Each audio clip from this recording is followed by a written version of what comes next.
Well, there goes the Daverhood. Take two. We're back. Well, we're just technically starting. We did about 10 minutes of show that people, I don't know if they were able to watch or it was really glitchy. I'm hoping that this will go better. So make believe the last 10 minutes did not happen of this episode of the Dave's Gone by Facebookio, Podcastio, Programmio of the stream with me, Dave Lefkowitz, my wonderful technical wife, Joyce, and of course, for the new year, Happy New Year to all our Jewish friends, myself included. Potato is all decked out in his greatest finery. Look at this. He has both the a bow tie here and a cummerbund. And there's a joke in there, I'm not going to make it. Plus, there's a special Torah here because Rabbi Sol Solomon will be with us in the Daverhood for this episode of the show. Rabbi Sol will be going through, he's done this a few times now, and I love when he does this, especially though, for the new year. Rabbi Sol will be going through the local Jewish newspapers. They're in English, but they're very much for the Orthodox Jewish community in this town, in the 5 towns of Long Island, New York. And he will be paging through all these wonderful things that he found over the last couple of weeks in the newspapers. It's called Rabbi Sol Reads the Papers, and he will be doing a couple of little Rosh Hashanah type things as well. You don't want to miss that. You also don't want to miss that we've got Greeley Crimes and Old Times. Now, this is a segment that is based on stories that are in the newspaper where Joyce and I used to live in Greeley, Colorado. It's the Greeley Tribune. One column has to do with phone calls that come into the local police department of people noticing things that they want the police to look into. The funniest ones are collated by the Trib into a weekly column, as are stories from 100 years ago in the newspaper. Our friend Mike Peters collates those. We mix them up into Greeley Crimes and Old Times. Also, we will have Dave's Big Dictionary. That's this book right here. This very old, well, this is the New World dictionary, although kind of old world in the binding and in the way that words are conveyed in it, considering nobody, I think, buys a dictionary anymore. But here it is, Webster's Dictionary. Joyce will, at random, flip through it, put her finger down on a page, again, completely arbitrary, completely at random. And then I will have to spend about 5 or 10 minutes at most where thinking of the word and thinking of what to say about it, just to talk about it, whatever it sparks in these little gray cells of mine in Dave's Big Dictionary. Now, I'm going to do a trade. I got a drink here. Thank you, Ben. I'm going to trade Joyce. I'm going to hand her, I'm going to put in Joyce's hand my Big Dictionary, and she's going to hand me the names of the people who have tuned in so far to watch the program. Oh, she's writing some more, because we like, I don't get to say everybody's name. Thanks. You need something without milk. It's iced tea. Oh. Here we go. The ceremonial reading of the list, ladies and gentlemen. The names of folks who are watching the program include Kevin, Ann, Paul, and Eileen, Rick, and George, and Bluna? Blake. Is that Blake? Blake, yeah. Blake? Bruna. Bluna. It's Bluna. Bruna from the women's prison, the correctional facility. And Larry. She and said show more cleavage and you dance around a lot like a fancy. I can show a little more cleavage. It's not something anybody wants to see. Around like a fancy doll. Yeah. Look, I have hair and they call this a beauty mark. There's nothing beautiful about it. Am I right? It's just a spot. It's a pre-age spot since I had it since age 0. But there you go. See, sexy stuff, ladies and gentlemen. These things, which I guess will at some point be cancerous, but aren't yet. That's. Oh, here's the word, David. That's real cleavage. Oh, Joyce has a word. The word is dynamo. Excellent. What a perfect word for Rosh Hashanah. I'm going to get you something to drink. Yeah, excuse me. The word is dynamo, which is no ho-hum word for Frank Zappa fans. Dynamo it's a noun. It is a device for converting mechanical energy into electrical energy. I used to know this. We actually learned this, I think, in either, I never took mechanical engineering, but somehow I feel like I was taught this boringly in junior high school. And by the way, junior high school and high school is a theme on the show today. I'll explain why. Dynamo, a device for converting mechanical energy into electrical energy for producing a relative particle, what the hell? No idea. Producing a, let's get these eyeballs to work, a relative periodic motion of a conductor, and I need glasses, ladies and gentlemen, and a surrounding magnetic field. You know what? I may not use that definition of dynamo on the show today. Might skip that one. Might just move on to another definition of dynamo, which is dynamo electric, having to do with the production of electrical energy from mechanical. It's just, there's a dynamometer. All right. There's also a Dyna Washington, but we won't be talking about that. There's a, come on, dynamo is like, there's got to be a better word for that. A combining form, meaning as in dynamo electric. Haven't you heard dynamo as like, it's a noun, but it describes someone who's got a ton of energy? Yeah. Well, that probably is where I'm going to go with Dave Big Dictionary today. Thank you very much. Joyce has made me a fresh and delicious Italian soda.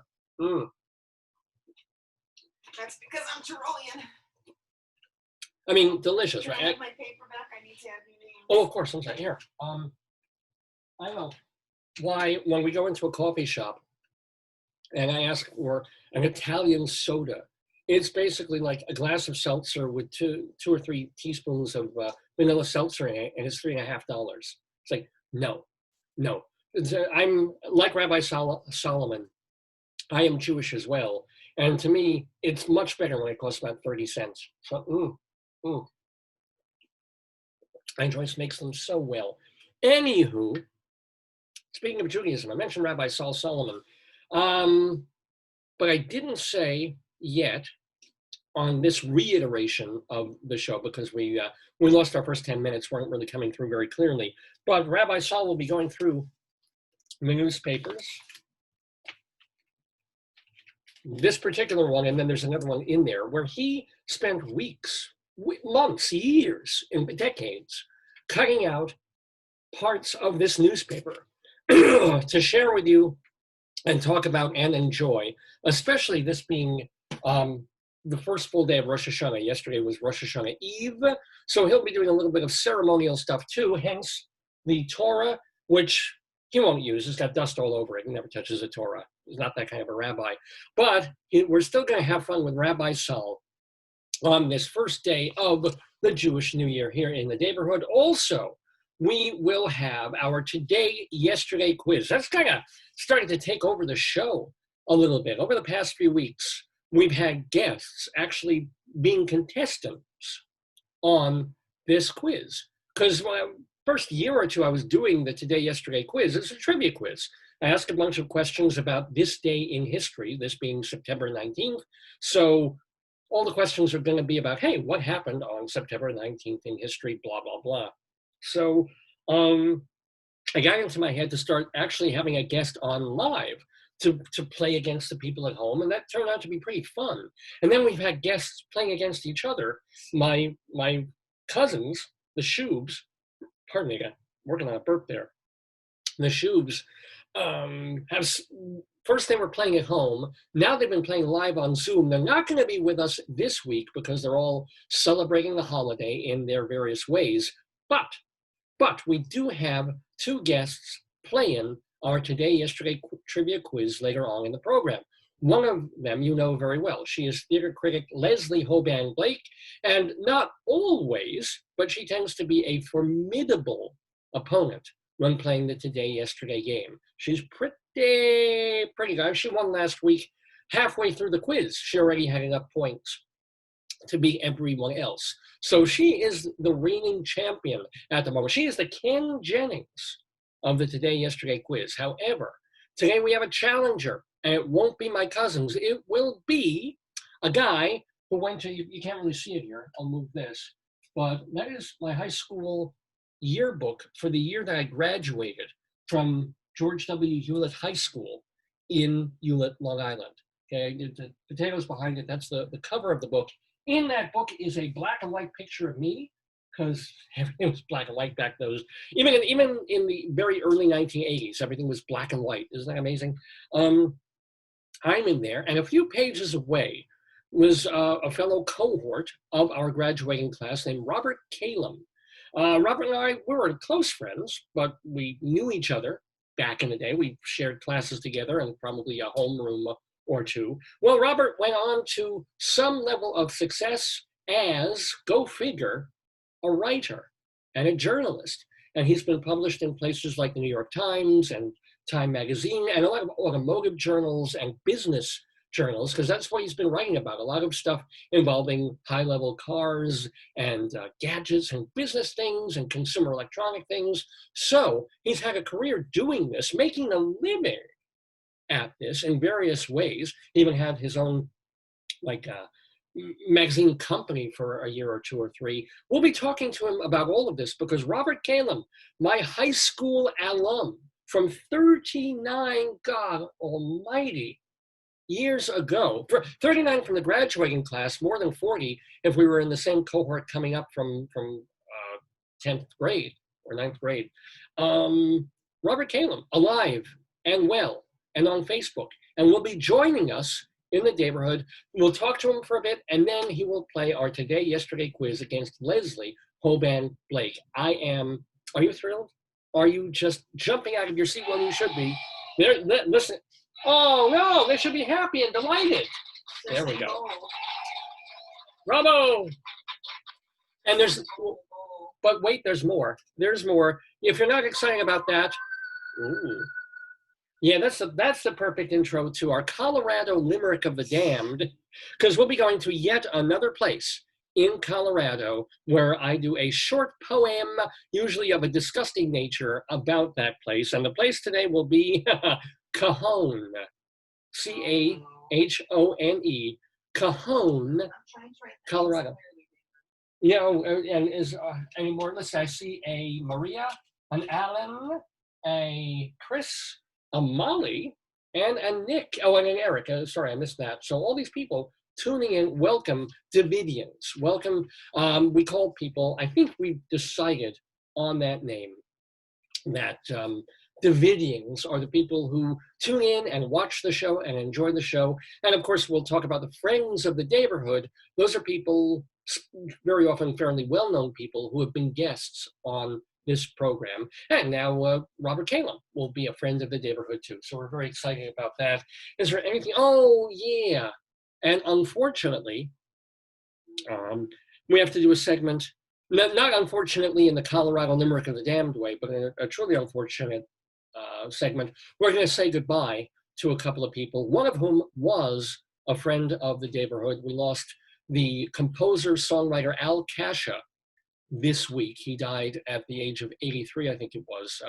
Talk about him a little bit. He was on the show a few years back. I even have a clip of that to play for you. He wasn't an EGOT, but he did win and get nominated for quite a few awards, including the song, the most famous song he ever wrote, which was in the Towering Inferno. Swear to God, it was sort of the theme song of that movie. You're gonna have to stay tuned to find out what it was. And also I want to do kind of talk a little bit about what the music world lost this week in Toots Hibbert. Toots of Toots and the Maytals passed away. COVID.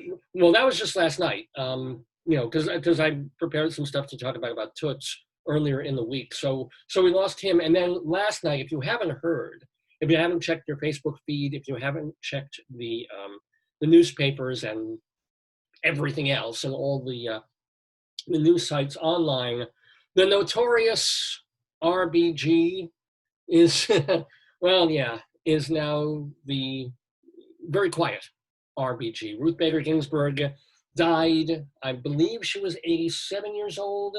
And boy, you know, so young so young. She was in such good shape. I know, it's terrible. I know this is going to be an absolute cluster and fight in the halls of the House and the White House and everything else. But yeah, God bless her for hanging on. Because if there had been another Obama in the White House or someone not even far left, but left of center a year and a half ago, she would have said, you know what, stop with the chemicals, stop with the plugs, stop with the chemo, stop with the this and the cutting. And I'm ready. if I go, the current president will pick a successor for me. But no, she knows who's in the White House. She knows Mitch McConnell is the Speaker of the House, so that I'm sure she's in that hospital bed going, one more day on the calendar, 10 more days. Just, I don't care what it is. If I actually die, don't tell anybody, just put a car battery under my skin to make me flip up a couple of times and make the press think I'm still alive. And let the White House know that, no, look, the eyes are opening. She's still with us. Can you do this vote on abortion, please? Nod twice for yes and 3 times for no. And she stays with us. I believe that she stayed long enough that even Trump and Mitch McConnell can't replace her with their choice. Now, if of course he gets reelected, which is very possible, if we get 4 more years of Donald Trump, he has every right to at least nominate the person that he wants, and then everybody votes and so forth. That's part of the drill, part of the game. And honestly, 20 years ago, 15 years ago, there wasn't a game involved. You would have said, oh my God, the Supreme Court justice has passed away. Let the president pick the new one, and whomever the president picks will be, the president might pick a little left, a little right, but someone that everybody will vote on and be comfortable with. It just went like this for decades, up until like the Reagan years. There was never a problem with it. And there's only 2 months left in this particular presidential term, and if he loses, he'll be a lame duck. Doesn't matter, he's the president. He gets to pick the person, right? Whether that president would have been Reagan or Carter or Bush the first or Bush the second or Clinton. It's sort of like, that's part of what they do. They get to pardon people, they get to nominate people, they get to pick some judges, right? They get to try and make new laws and orders and things like that. Part of it is from day one, when you take office, to like the very last day, you're the president. You get to do this. And that all changed irrevocably and horribly, thanks to Mitch McConnell. We all remember the Merrick Garland fiasco when Barack Obama was well into his second term, but not finished, not remotely finished with his second term, right? Obama had 9 months left in office. And I did the math on this, okay? If you do 12, 24, 36, 48, what is 9 out of 48? Any math teachers out there?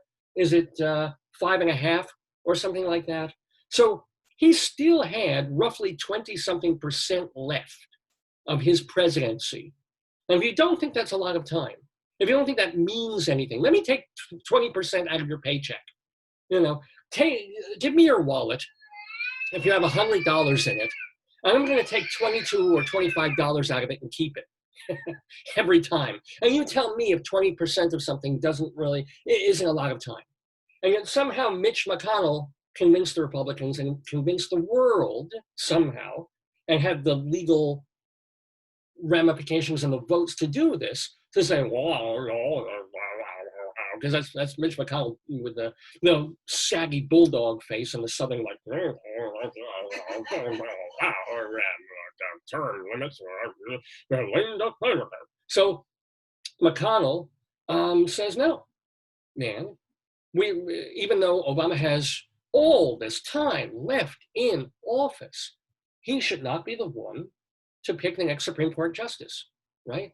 And he managed to block and stall and stop a very legitimate, slightly left of center candidate named Merrick Garland from becoming a Supreme Court justice. Now, maybe, I don't know, maybe if they'd gone through the hearings and all that, and said, oh, he has bad things in his past. Oh, he once murdered an old woman in the attic and puts on her clothes every Saturday night. Then, okay, no Merrick Garland. But barring that, in the old days, yeah, Obama selects him, sorry. Well, Merrick Garland, interesting name for a man. But okay, Obama selects him. He gets passed. It's during Obama's term. In you go.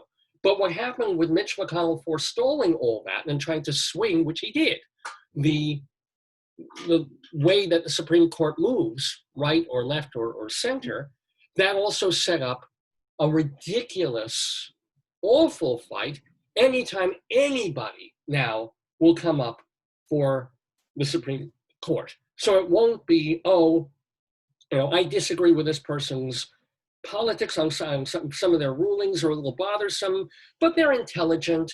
They've had 30 years of jurisprudence. They've done this, they've done that, they've talked, they've written, they've got books, and then, you know what? Yeah, I disagree on some even fundamental ideas of theirs, but they are certainly worthy of being a Supreme Court justice, fine, pass them through.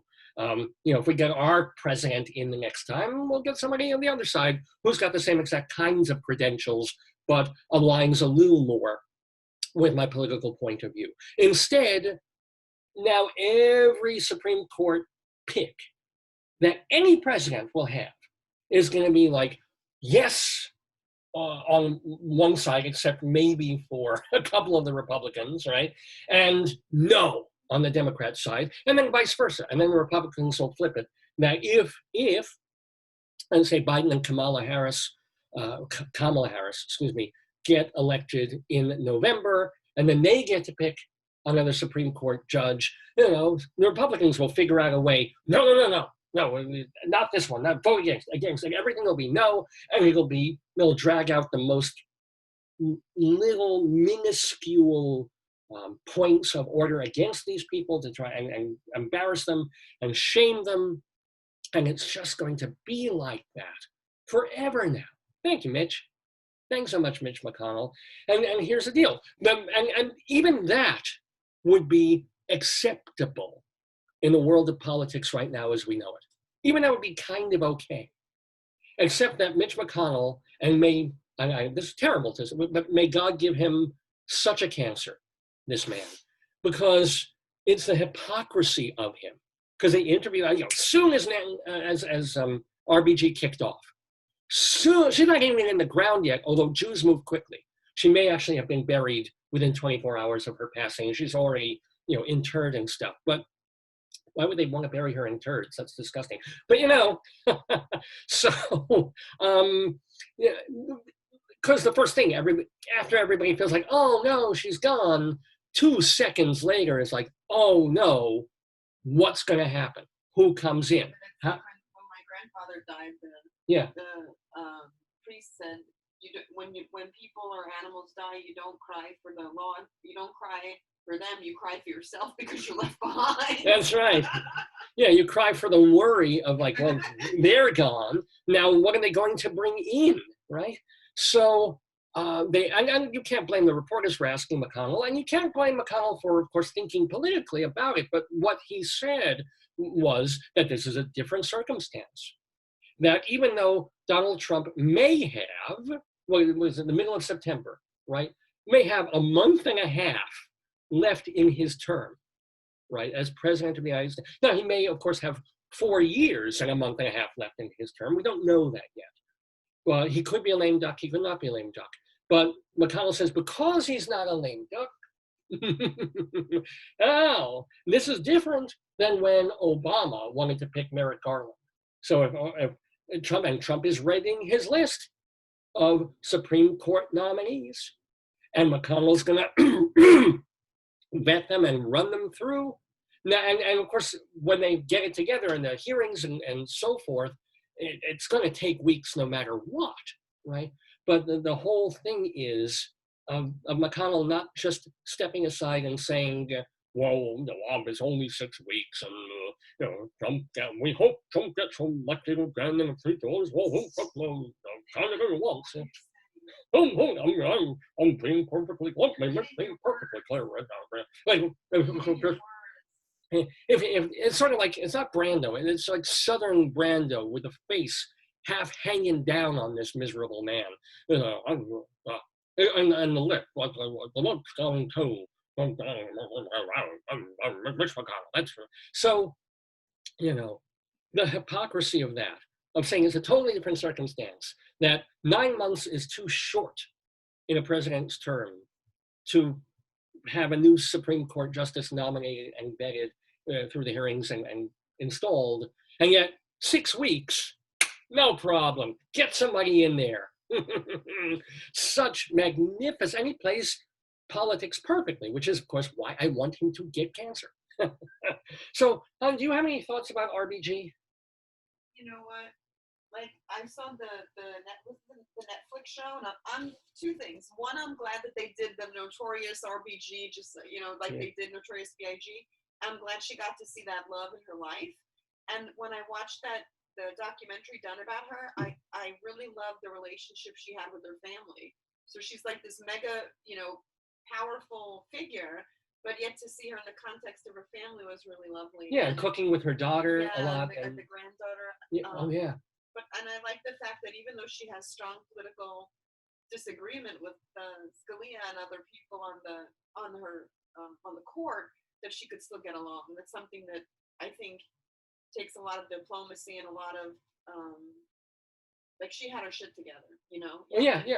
No, I mean, and the other thing, and that is the other weird thing. If you didn't know this, I mean, it's common knowledge, but Ruth Bader Ginsburg and another dead justice, Antonin Scalia, well, if you want to talk about polar opposites, right? I don't know if they've ever been to Poland, but they are polar opposites, or were, but they were absolutely best buddies. You know what I think she was? What? A dynamo. How's that? But I mean, they would go on safaris together. There's a picture of the two of them on elephants, I think. No, certainly, I'm not. and you know, Scalia is someone that I also wished cancer on, and I think it came true. I hated the man, despised him for the way he pulled the court into the right-wing direction. But yet, as Joyce said, somehow RBG and he together were friends. I mean, on the court, I'm sure, in the chambers, I'm sure they sparred like wild dogs. But moving away, it's kind of even what was it? It was Joy Behar and the blonde chick on The View were the same way. Yeah. I forget. Wasn't she the? And by the way, yes, I know that was politically incorrect to say chick, but you know who the hell I'm talking about. Well, it was not the one with Regis. Was it I don't know, Kelly? I don't know all the girls. They're like, all they are is they're like a gender performative, ugly stereotype of femininity. It's offensive. Well, I'm sort of a gender stereotype, ugly thing of femininity. I'm a perfectly beautiful and good-looking man, but as a woman, look at the hair. Oh, thank you. Joyce was saying she was noticing my beautiful legs. Legs like a dancer, honey. I think. Oh, Bruno from prison said, "Let's see him." Bruno from prison said, "Let's see him." Thank you. She said, "Shake it." Bruno from prison said, "All the girls in Cell Block 5 are big fans." Oh, no, just my luck. I'm doing this show. Yeah. It's Rosh Hashanah, and Joyce is having there's one day a month where she is much funnier than I am. She, has a great sense of humor all the time. Funnier. I just no, you're not always funnier. I'm usually funnier, or I try harder to be funny. But there's one day a month where just shocks the hell out of me and is so funny and so much like beyond me. And I'm just like caught aback. Bruna said, "Let's talk more flesh." Well, indeed. But what was I saying? So, but this idea of opposites. All the guards have COVID, so it's hard to really be over them. The first non-COVID male she's seen in days. Well, indeed. So, but yeah, I mean, imagine Nancy Pelosi and Mitch McConnell going out on golf outings together. They may. We don't really know. It's incredibly doubtful. But if you figure that these people who are just, when the cameras are on, or, well, not really the Supreme Court when the cameras are on, but when they're in what they do, they are just, two lions going at each other and then trying to tear each other to pieces. But this idea that they can go away from that, leave politics aside, it was like John Boehner was like that. I hated him too. I know if I wished him like a deadly cancer. I mean, I just wished him various forms of lymphoma and things. But Boehner, and you just hated him and hated what he represented and what he did to the politics of this country. But he got along really well with a lot of people on both sides of the aisle, except when he was at the microphone, except when he was making speeches and filibustering and things like that. Anyway, I'm filibustering here on Dave's Gone By. This is our 764th episode of the program. We're calling it Rosh Hour. Get it? For Rosh Hashanah, Rosh Hour. Rabbi Sol Solomon will be here to read the papers with us. Robert Calem, the journalist, will be talking with us and playing our Today, Yesterday trivia quiz game against Leslie Hoban Blake. Let's see, what else do we have? We have our Colorado Limerick of the Damned, where we'll be going to Cahone, Colorado. We will be saying farewell. It isn't spelled like that. It's Cahone. So, or I hope I'm even pronouncing it right. If I'm not pronouncing it right, that means the Limerick goes straight to hell. Because if it's Cahone or Cahone, then forget the Limerick. But I'm hoping that the Limerick works out for Cahone, Colorado, as well as saying goodbye to Toots, Hibbert, and Kasha. We lost both of them. And going into the dictionary for the word dynamo on Dave's big dictionary. Well, my God, it's almost 10-2 because we lost like the first part of the program here. Anything else we want to really talking about the so let's see. I work in a school district, so it's been interesting times here on Long Island in terms of actually kids going back to school. Some of them for in person, some of them at home, all of them remote on Mondays, and this cycle of there are A days, there are B days. Some teachers who are in person are remote half the time, which is all fine if they've got that coordinated. But I'm on the team that has to keep track of that and report that kind of data to New York State at some point. And it is the most unbelievable bureaucratic nightmare. It is so insane keeping track of this. So I'm so happy to hear the wisdom of all people, de Blasio this week, of saying, you know what, maybe the New York schools aren't ready to do this in-person / hybrid-y kind of, maybe we should just keep things at home for a little while longer, especially as we're awaiting a second wave, especially as we've had double-digit death for the first time in New York for a week or two. I mean, the hospitalizations keep pretty stable. The incidences are staying under 1%, but I just saw, the other day, 10 people died again, not 3 or 4 or 6 in New York. So, let's keep an eye on that stuff. But did you hear what happened in New York? What do you think? So everybody's home, right? Remote learning. Yeah. All these kids, all these teachers, going on the interwebs to do their lessons, to log in via all these platforms and things. Yeah. So what do you think happened during one particular class? Somebody Zoom-bombed with pornography. Oh, they always do. Yeah, but all you well, these are 8 deal. All you do is when you stop sharing the screen, you prevent that, and then you take the person who Zoom-bombed and you put them in the waiting room, or you remove them from Zoom. You hit remove. Yeah. And you notify Zoom, and then you get rid of them. I know, but by the time it takes 5 seconds. Yeah, but in 5 seconds, a 9-year-old can see a lot. The first thing you do is you go in and you stop sharing. So you go where it share screen with the host. Yeah. Where it says share screen, you hit the up arrow and you say only the host can share, and it takes it down, and the host can stop sharing. So if anybody sharing, the host sees it, the host can go in and stop that sharing immediately. Yeah, I mean, but again, you're looking at an ideal situation of someone who has been using Zoom for a year. I know. And you're talking about a teacher who's in the middle of teaching a class, is concentrating on what she's doing and not necessarily the little baby tiny screens around her. Right? Because when you Zoom bomb, are you taking over the whole screen or just your little window? You're taking the whole screen. You're sharing. Oh my! Take over So they screen noticed that sharing. immediately. Yeah. So even there's been some cases where dads and moms have been changing behind the kids while the kids are on and That happens. I mean, that's going to happen, and it's going to happen every day. It's going to happen. I'm going to be back in a minute. So please don't Zoom bomb this program, by the way, which is Dave's Gone By. Let me remind you also that if you want to find out more about Dave's Gone By, I'm gonna be back. For example, we got people logging in or watching the show. Like the Ruth Bader Ginsburg photo that we shared of her. Like, oh yeah. Well, yeah. Jamie and Peter and Glenn and Bobby and Dean. Wow, we like a cool name. We have a Dean.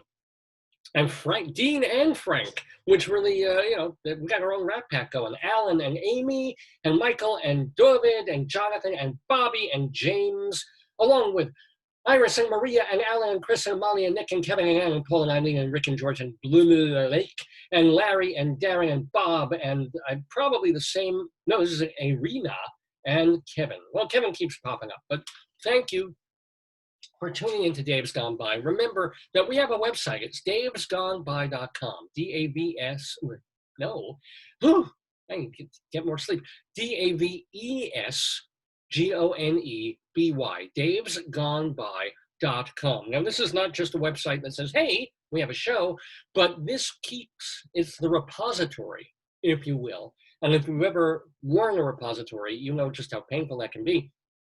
You can go there and watch or listen to virtually every program we've ever done in the Daverhood, from the very first one back in October 6th, 2002, to our previous 763 episodes of the show. They are all there. Most of them are just audio files, of course, but ever since we started doing the video, those are up there too. davesgoneby.com. It's free to use, whether, the old episodes are like an hour or an hour and a half. Some of the episodes balloon well past 3 or even some of them 4 hours. All there, all free, all streamable or downloadable as MP3s. So enjoy. And we even have a separate archive there if you're just looking for the interviews with guests that we've had on the show. So if you don't want to go through this whole part of the program, which would make me kind of sad, but hey, I want to see the interview with Ben Catcher. I want to see the interview with the late Charlotte Ray or Carol Channing. I want to see the interview with Dr. Demento.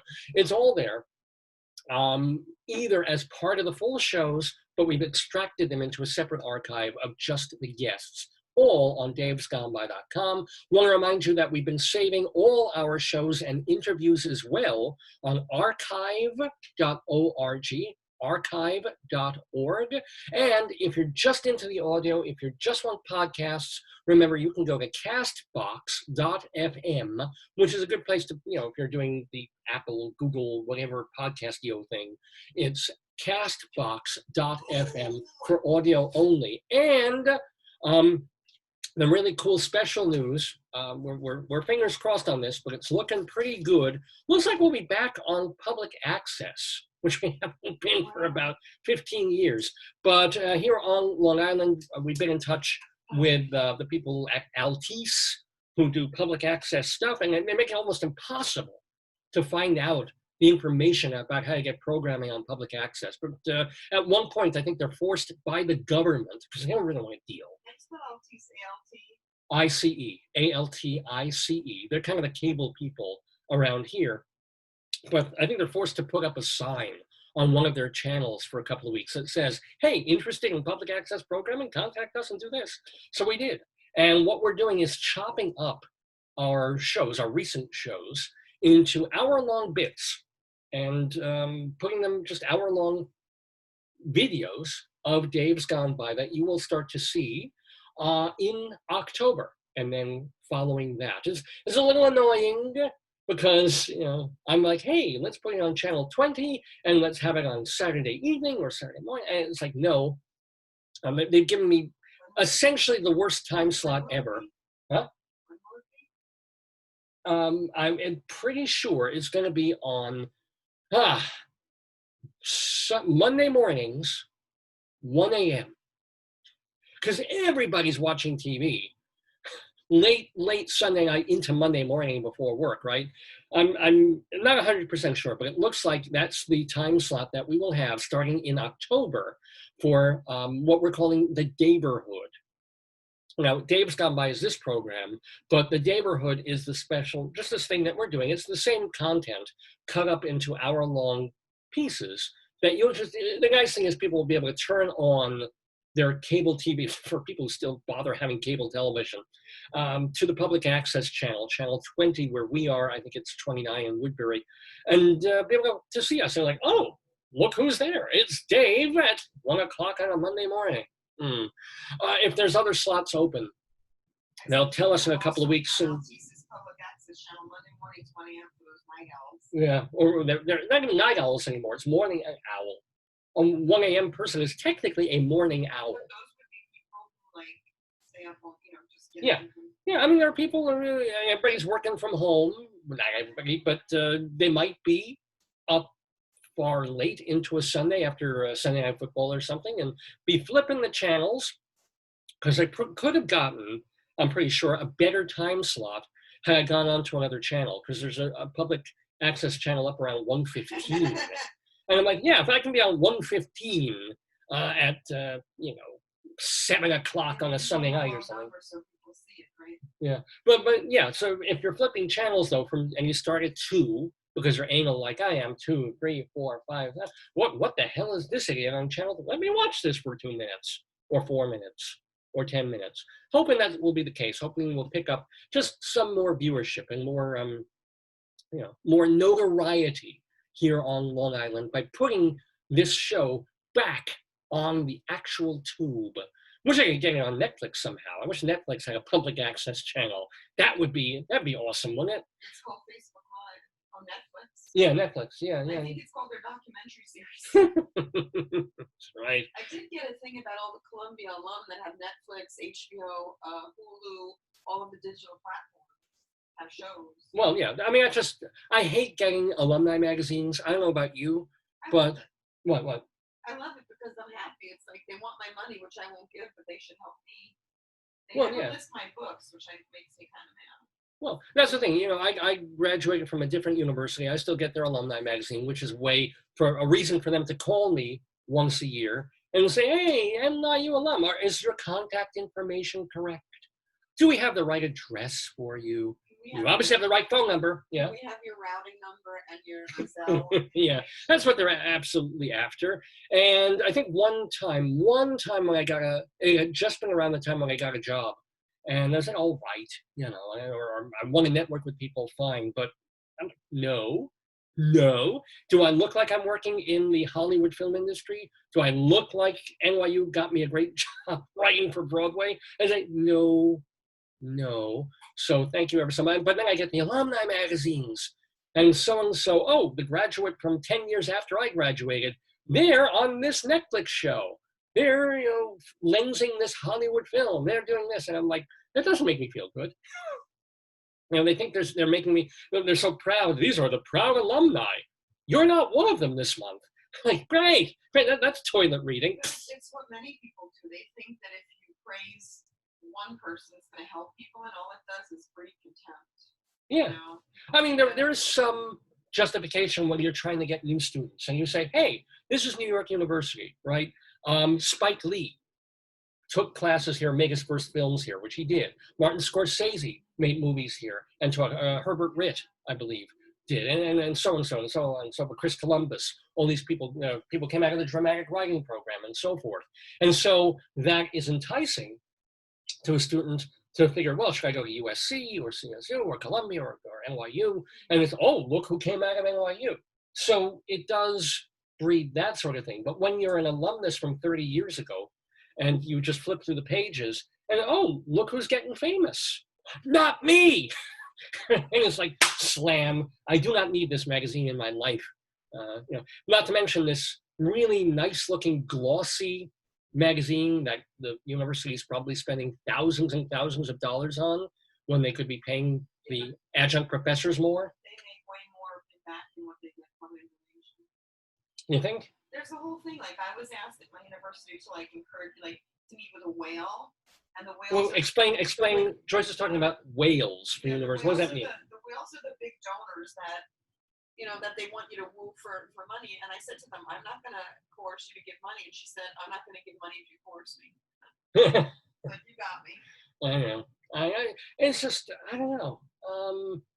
With universities in the situations that they're in, and firing people and furloughing people and doing all this, it doesn't do the university credit to put out a mail, right? I'm not even talking about putting together a newsletter on Facebook or mailing it to a mailing list. I'm talking about getting in the mail this really nice looking glossy magazine on expensive paper once a month or 6 times a year, let's say, where the money is going for that when the university can't have any more tennis team or a radio station, or I don't know.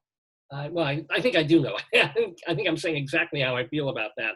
By the way, how I feel is fantastic because it's 10 o'clock in the morning Eastern time here in the Daverhood.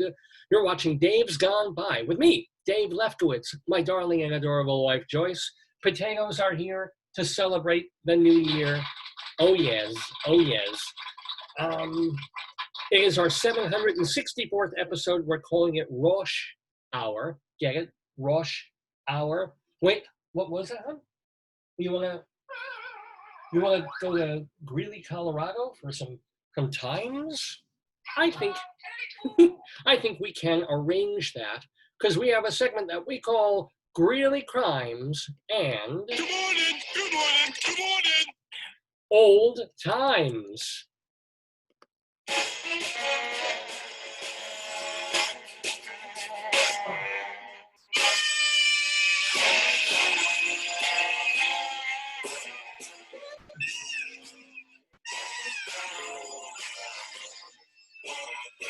Yes, ladies and gentlemen, Greeley Crimes and Old Times. We do this every week. And what I love about this segment is, among other things, is that I don't have to do any work. I just read things that were in the Greeley Tribune newspaper and share them with you. And by the way, welcome to Jane, I believe that is, and Christopher and Wendy A. And Jimmy, like Jimi Hendrix, he spells it, George and Christine and Kevin. With the ever-elusive Kevin. He comes, he goes, and he returns. Well, welcome to all of you, my Davidians, on this Saturday morning, September 19th, 2020, where we go to Greeley, Colorado for Greeley Crimes and Old Times. I didn't even hold up the newspaper. Here it is. From this paper. All right. Are you ready, hon? A caller at a convenience store on 10th Street reported a woman with no mask and no shoes. She sat down in an aisle and opened a bottle of water without buying it. The woman told police it wasn't water. No, apparently she was drinking a cosmetic product. Ew. Yeah. I know there was a John Waters film called Eat Your Makeup, but drink your eyeliner, ladies and gentlemen. This is a convenience store on 10th Street in Greeley, Colorado. Actually happened a week or two ago in town. Police also responded to a dollar store on 10th Street where a very drunk man was lying outside the store. Oh, you're gonna love this. Check this out. The caller said the man had a knife that he was using to open a can of tomato sauce. Yeah, it's not ketchup, but it'll do. That's the sound of a knife opening the can right there, ladies and gentlemen. Oh. Police responded to suspicious activity on C Street, where they thought there was, quote, a nice stroller down in the ditch. Well, this is a caller reporting that they saw a stroller in a ditch.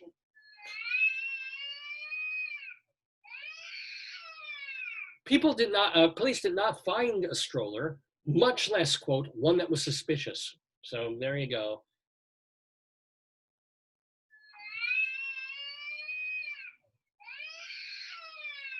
Let's do, oh boy, you know what it's time for, hon. This is very important. It is our first of the day. Potato alert! Potato alert! This is when we have an actual story about potatoes. This comes from 100 years ago in the Greeley Tribune Republican newspaper. Farmers are making more on the new prices of potatoes. The shipping companies are now paying $1.60 per 100 pounds of spuds. And I think I'm getting a bargain for $3 for a 5-pound bag. Wow. Wow. Isn't that wonderful? I think I read that last week. And yet I wanted to share it again, this incredible potato alert. We also have, let's do, we have more crimes or old. Let's do another old time thing. Parents around town have been complaining about their teenage daughters wearing ear puffs. Ear puffs are fuzzy puffs that attach to the ears, and girls apparently think they're prettier than just showing their ears. One mother said her daughter looks like a water spaniel when she wears them. And a father said he hasn't seen his daughter's ears in 6 years. Although the local paper's slogan, "Put down your puffs, show us your muffs," did not have the desired effect. Thank you so much. Here's a letter to the editor from the newspaper 100 years ago. This is to advise all who may be interested in my domestic affairs that my wife has left me. What? Somebody took a letter to the editor to write this. This is to advise all who may be interested in my domestic affairs that my wife has left me for the second time, exclamation point. I have always provided her with a good home and everything she needed to make a wife happy. Signed, Charles Nardi. This is absolutely, not, David. yeah. I guess there's something he's not providing that she's going out. Well, the thing is, he gave her everything she needed to make a wife happy. So I guess she needs to go out and find a wife. That's the issue. That's the problem, ladies and gentlemen. A caller on 25th Street reported 2 drunk men driving around the complex on a golf cart. Now, tell me you don't hear that story and think immediately Benny Hill, right? Also, a new report of a Greeley crime, sort of. A caller on the way to church reported water trucks putting hoses down prairie dog holes and flooding them by 4th Street. I do miss my prairie dog buddies. Joyce will attest to this, that I used to just go out to various fields and yards near the local shopping complex and watch the little prairie dogs and the little marmots. They're not actually marmots. Marmots are higher ground, but little prairie dogs poke their heads out of the holes and run along and chitter and chatter at each other. It was a beautiful thing, ladies and gentlemen. And now they're flooding them out. I guess it's good that they're using water and not poison or something, but that gives me... That's not good. Well, but they have a way, I think they just move because prairie dogs have such an intricate system of underground holes that wouldn't they just be able to find another hole and crawl out of? I hope so too. Anyway, a caller at a nightclub in the Greeley Mall. How is there a nightclub in the mall? Yeah, we've heard about, there was a story about this a couple of weeks ago, that they opened a nightclub in the Greeley Mall. That's nothing says class. A nightclub in the mall. Yeah, not to mention in the middle of a pandemic that there's a nightclub open, right? This is 12:30 in the morning, by the way. They were open. A caller at the nightclub in the Greeley Mall was concerned about his wife because he couldn't find her after she'd sent him a text saying she was getting arrested. She was not arrested and she had just gone outside with friends. But meanwhile, a very intoxicated man on 4th Avenue called to say he was going to prison the next day and he wanted to talk to officers about it. So I wonder how many people are actually getting arrested in Greeley, Colorado. How many just think they are? Everyone has their mind palace. Maybe they have mind prison. Oh, Using, this is old times, ladies and gentlemen, using the argument that women outnumber men in Greeley by a 2-to-1 margin, men have formed a bachelor's club at Greeley, of Greeley, on 1202 8th Street. There are 6 members, and they're unused members. Okay, little bachelor joke there. Yeah. Okay. Also, at the Camfield Hotel Sunday dinner, check this out, Ben. The Camfield Hotel Sunday dinner, they feature lamb, prime rib, capons, chicken, and as a special pre-dinner treat, green turtle soup. How much do you think the dinner was? $5. No. $1. Wow, that's a real bargain. Remember when we went to Wyoming? Yeah. We went. What was the place called? All the way down near Cheyenne, in America. Little America. Little America. Yeah. Little America. And it was this kind of menu, but it was like $27, and we couldn't get a check. In New Orleans, you had rabbit. You had turtle soup. It was turtle and hare, and you had rabbit for dinner. I said to the waiter, there's a hare in my soup. He's like, yes, it's rabbit soup. It wasn't very funny, but it was very funny. Yeah, I know that bugs you. Oh, well, I have a tale to tell. But ladies and gentlemen, we're doing Greeley Crimes Old Times as we wait for our pending and impending guest to sign on in a minute or two. I'll be talking to. I'm inviting him to join. Does he ever call himself Bob? I think he's a Bob. Well, I'll ask him. We'll figure out. Facebook because I just saw him. Yeah, he's Robert Calem. He is and has been a journalist for 3 decades. He's not Kasem, he's Calem, which rhymes with Salem, right? And he went to my high school in Hewlett, Long Island. So we might share some memories of that and also be doing the quiz, our yesterday quiz.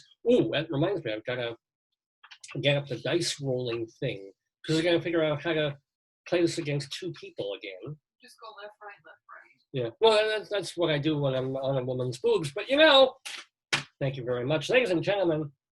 Joining us, let's properly get out of Greeley Crimes and Old Times. Mr. Horace Greeley was no fool. I'm sure that you'll agree with me that Greeley was no fool. But he is getting news that Mr. Greeley was no fool.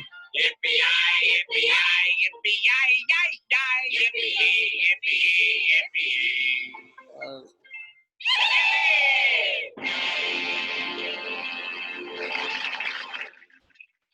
Ladies and gentlemen, that applause is not just for this show, Dave's Gone By. It's for the face we see in front of us, the smiling, happy face. And God damn you, you have great hair. God damn it. Look at this. Look what I've been cursed with for like 25 years. Oh, that's right. Thank you. I got to put gallery view on here to see my friend from high school in Hewlett, Long Island, Robert Calem. He's been a journalist. As a matter of fact, he went to the Columbia School of Journalism. Ooh. So he probably gets the Columbia alumni magazines. And are you one of those people like me, like you write in sometimes and say, put me in the back there under the alumni thing. This is where I've written for. Here's the link. Anyway, welcome, Robert Calem, to the Daverhood. How you doing? Doing well. What is it, 39 years? Dear God. It really is. We were the class of 1981 from George W. Hewlett High School. Yeah. And were you in junior high South or just so different? Yeah. So we may have known each other even in junior high school. Yeah. So, well, it's been fun talking. But here's the deal. How have you been? How are you doing? How's COVID treating you?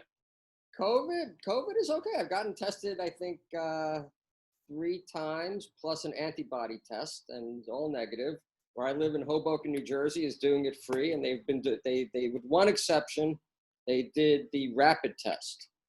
So rapid test? You're not pregnant. What? Yeah, they stick this thing way up into your brain, and Wait a minute. 10 minutes Wait, later, what? yeah, What? Why did yeah. you do this? What? Huh? You took this test where they're putting a shunt of some sort into your head? What? Why? Basically, they take this swab and they stick it so far up your nose that it's yeah. Wow. I mean, I've done that with my finger a few times, but never with an actual swab. With a cotton swab. It's kind of like a giant, elongated Q-tip, and they just shove it up there.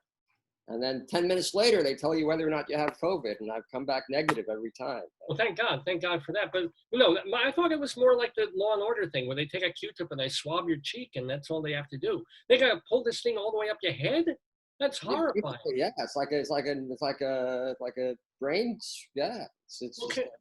Can I ask why are you getting tested so often? How are you around people so much that you have to be that careful? No, but it's free. Jews like free stuff, right? It's free. Happy Rosh Hashanah to you. I didn't know if you were Jewish. I didn't make that connection. So you are. You're willing to try. Yeah, sure. Yeah. So yeah, well, I live with my 93-year-old dad, and we started going out doing takeout. We have done the outdoor dining 3 times. Nice. We caught up on all of our doctor appointments starting in May. I think May. All right. May or June. I think May, June, July. We caught up on all the doctor appointments. So being more active, we figured we'd go for the test just because we're no longer caged at home. And your dad's been fine too, right? He's been fine also. Yeah. Stop slapping the machine if you could, because it makes the thing rumble. There you go. So here's the deal, Robert. We'll get back to nostalgic stuff before you'll be playing our Today Yesterday Day game against Leslie Hoban Blake. But how have you been doing? I mean, you came out, knew you wanted to be a writer / journalist right out of college because you went to Columbia School of Journalism, correct? Right. I worked for 2 years after college, and then went to Columbia for the degree. I actually wanted to be on TV, but I didn't want to leave the New York area right after college. I wanted to start in journalism in New York, and that meant not going on TV, basically, because it's the major market. So I started out in print. I actually got my first job at an college alumni party. Well, there you go. This is a man who should be giving to the Columbia alumni. No. That was McGill. That was undergrad. Oh, McGill. Oh, yeah. Yeah. So I was after college. I was unemployed for about 9 months, and it happens. And I went to an alumni party, and I was talking to an alumnus, past graduate, from so he was about 10 years older. He graduated, I think, in 73-ish from McGill. And we were just talking, and he said that he was an editor at a magazine. I said, oh, really? I said, no, sorry. He said he was the editor of the school newspaper back when he was there. So I said, oh, did you stay in journalism? He said, yes. I said, that's great. I need a job. This is why Alumni Network. This is the way it's supposed to work. And so what was your first major journalism job out of McGill? So that was a Friday. Yeah. That was a Friday. It was in Manhattan. I went into Manhattan from Long Island. I was living at home, and with my parents. And he said, college, who would have thought? Yeah. Right, exactly. So he said it was a Friday night, and he said, call me on Monday. He gave me his card. I called him on Monday, and he wasn't BSing. And he said, he was sort of a little BSing, but he wasn't exactly BSing. He said to me, well, I don't have a staff job right now, but so it was a trade publishing company that covered, at the time, the publications were about broadcasting and special effects equipment, TV and film special effects. So he said he was going to be doing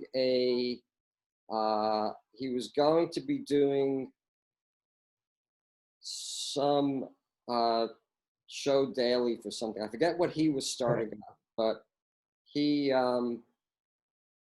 What was your test? What did you end up? Well, I ended up. writing? Well, You wrote first about off, Hector special effects, or so what happened was he ended up telling one of his colleagues that he was going to be hiring me to do some special project so he said to me, I can hire you, but we're not starting until August, right? right? So this was basically what he said. They were starting a magazine in August about consumer electronics, and he said this was I think March, Mm-hmm. and but he told one of his colleagues that he was going to be using me, and one of his colleagues called and said, "So I know George is going to be hiring you for this publication, but I have a show daily for the National Association of Broadcasters that I'm working on now. Would you freelance for me?" And I think you said yes. for like 3 months. So I said yes. My first job out of college actually was freelancing for a trade show daily for the National Association of Broadcasters show. And then after that, they said, well, we're not going to start the magazine about consumer electronics until August. So it was like March, April, May. Do you mind taking the summer off with a guaranteed job in the fall? I said, well, I don't know. I have the summer off and a guaranteed job. Yeah, sure. So I took the summer off, and Right? I started. I mean, you're living at home. You got no rent to pay. Right. You know, you're eating stuff out of the fridge. Why the hell? No. So let me ask you, Robert Calem. I want to talk. So that was August of 86 that I started. Yeah, wow, nice. I mean, I was just finishing grad school at that point and not getting jobs in the theater and film industry. So here's my thing. You've written for other places beyond that. You've written for the Times. Right. And what is like the proudest article that you've ever written? You know, the thing that you feel the absolute most proud about. Huh. That's an interesting question. I guess I don't know that there's one that stands out that I'm proudest of. I like them all, but I guess the pinnacle was getting on the I think it was the front page of the Sunday business section Of the New York Times. That was probably so. I did a printout of. I did a like a poster. Yeah. Well, it was above the fold, right? You were. Yeah. Right? Yeah. It was. I believe it was Sunday Business. I believe it was Sunday Business. And Was yeah. it? And were you writing about electronics or cars or what was? So that was actually an article about working from home and telecommuting. Back in the day. Back in the day. Wow. Yeah, back in the day. That was in the early-ish 90s. So I wrote for the New York Times print. I wrote for the New York Times print from 92 to 95. Nice. And then in 95, the internet got started, commercialized. I mean, it was started in the 60s, you know, right. By the military. But it was commercialized for the public in 1995, more or less. And then that's when the New York Times started. It was actually, it was called the New York Times on the web. And there was a special technology section that was just at the New York Times on the web called Cyber Times. Because remember, they used to call it cyberspace. Well, yeah, but right. Cyber Times I don't remember though. Wow. Cyber Times, yeah. So I wrote for Cyber. So I switched in 95 to 97. I switched from the paper to the web for the New York Times. So the business section was somewhere between 92 and 95. I had the front page article about telecommuting and working from home. Well, I spoke to people who worked from home for corporations. It was a feature story about people who worked at like Citibank or wherever. Now I'm sure you've gone and reread that article many times over the years. It's sort of you had it framed and everything. How different? Have it framed. I just had it. I just bought the reprint lithograph from the Times, but I actually never framed it. I haven't gotten around to that yet. Probably cost more to save the article than they pagined it to write it. But here's the question. Here's the thing. Have you read it, and how different was it in the 90s when you were writing about telecommuting and working from home than it is literally over the past 6 months for a huge chunk of the American workforce? I think basically is the same as it was. The difference is that the people I interviewed then for that article were experienced at working at home. They were talking about how their employers gave them the flexibility to do it and how they managed it and what their days were like. Now, those people are veterans, and there are a lot of people who basically are working from home and learning on the fly. So the people I interviewed weren't learning on the fly how to do it. They'd been doing it for a while. And but the concept was still new, but they were part of a cohort that corporations were freeing to do it. Now, speaking of cohorts, and by the way, we're talking to my cohort from George W. Eulich High School. Do you have any like amazing positive or negative memories of either the junior high South that we went to, or Eulich High School, or most important, since this is my show, any memories of me that I won't remember that you can embarrass me with for a couple of minutes? Or? I don't think so, but I do remember and I assume you had him too, the driver's ed teacher, Mr. Right. Mayhew. Do you remember him? What, Mr. May? I had him for science. I had somebody else for drivers, but yeah. He was the physics teacher, and he was also the driver's ed instructor. Yeah. And I remember him. It was very cool. He was a cool guy. I remember him telling us to speed up because we were all going the speed limit. He's like, pick it up, Granny.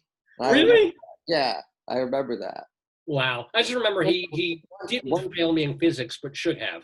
That's because physics go beyond me. And I had it for a damned year. Oh my God, I hated it. But what else? Any other teacher memories from Eulich High?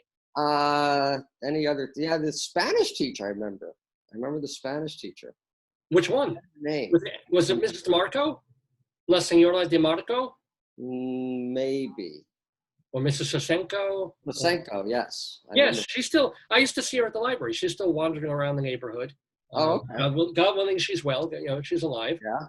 And we had a teacher who, she and her Mrs. Lois Joseph. Remember yes, she taught science. Yes. And Mr. Joseph taught. What was he? Maybe science also. Maybe they became chiropractors. I know. It's true. It's true. Yeah. They quit teaching to go into chiropractic. And I'm sure they did a lot better.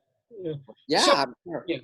Yeah. I So think Robert, how have you been in terms of, being a freelance essentially, you've had certain more stable gigs, but over 30 years, making a career as a freelance journalist. Are there fallow times or is it generally steady? Have you been able to really live? Yeah. You live paycheck to paycheck because there's no steady every 2 weeks rhythm that you get a paycheck. You have to have your own retirement and own health benefits. Yeah. But what I've noticed, there were better times. The internet has killed fees. The internet has lowered the bar, not just on journalism, in my opinion, but also on the pay scale. I don't know if you were aware, but the Huffington Post, Ariana Huffington, had most of her people working for free. They only paid a handful of people. And they wanted the publicity. They wanted the platform. Yeah. Right. Yeah. So that lowered the bar on pay scale. And Forbes went from back in the day in the 90s, as an example, $2 to $2.50 a word for an article. No, that's great. $2.50 a word is wonderful. Yeah, that was great. And now, about 5 years ago, I wrote for Forbes. I wrote for a special publication they had called Forbes ASAP. Yeah. Technology magazine that got mailed out with the regular magazine periodically. And so that's what they paid. And then about 5 years ago, they came to me. They were starting this Forbes contributor network. They wanted 3 articles a month for $300. And they would pay you a bonus if you got a lot of clicks. So, and then you weren't allowed to say you wrote for Forbes. It was in the contract that you couldn't say I'm writing for Forbes when you would interview people or go to press events. So I was like, well, what's in it for me? So now I've heard, I never did that gig, But I've heard now through the grapevine that they're not even paying the contributors. So it went from $300 a month for 3 articles to, okay, you'll work for free. Well, it's not like Malcolm Forbes has money or anything like that. Not like he can reach into his bank account and pay like $100 for an article or it's just, so how are you as someone who is wading through these waters? And by the way, I do want to say we have a little more time with you because Leslie sends her regrets. She's not feeling too well, so she will not be joining us for the Today Yesterday quiz. She's hoping to do it next week. We say feel better, Leslie, if you're watching or hopefully just sleeping. So we have you all to ourselves, and we will be playing the Today Yesterday quiz with Robert Calem, but it allows me actually a little more time to talk to you. So,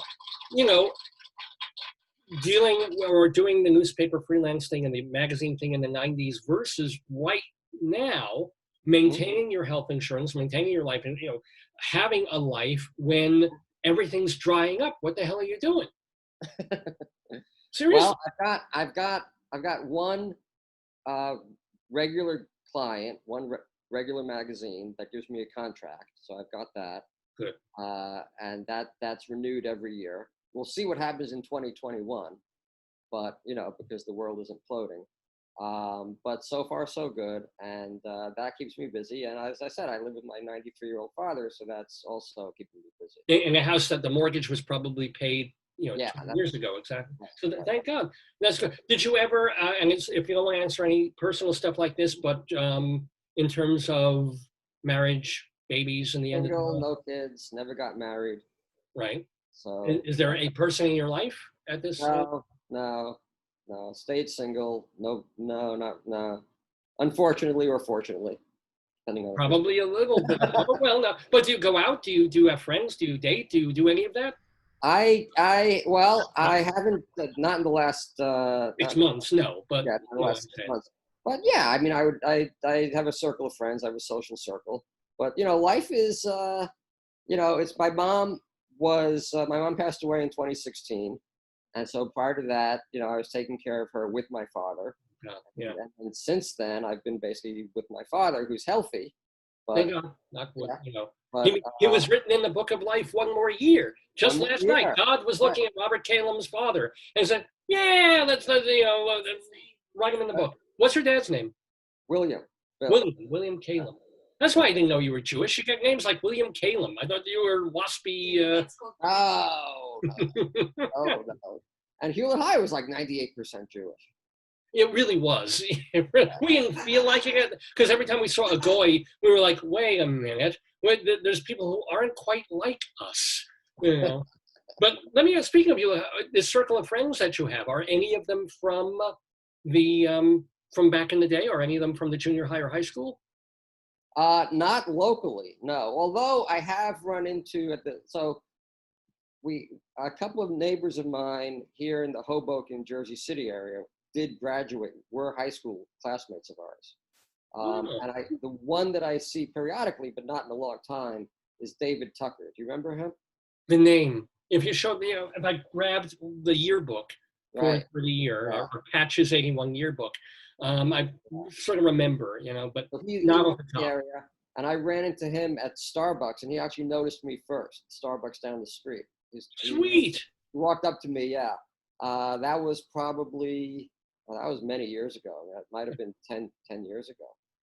I mean, Facebook has made this different. I mean, with all due respect, we weren't like close friends, I don't think, in high school. And yet on Facebook, you find me, I find you, and it's like, oh, hey, and suddenly it's like, cool, this high school buddy that would have disappeared from my life, suddenly there they are. Yeah, I've reconnected with people like that. But locally here, the only one that I've seen locally, we haven't really socialized, is David Tucker. And then Andrew Cooper. Remember Andrew Cooper? Yeah. I mean, names like Andrew, I mean, give me a name like Shlomi Mizovich, and that, oh, I remember that. But no. Yeah. He lived on a boat in Jersey City.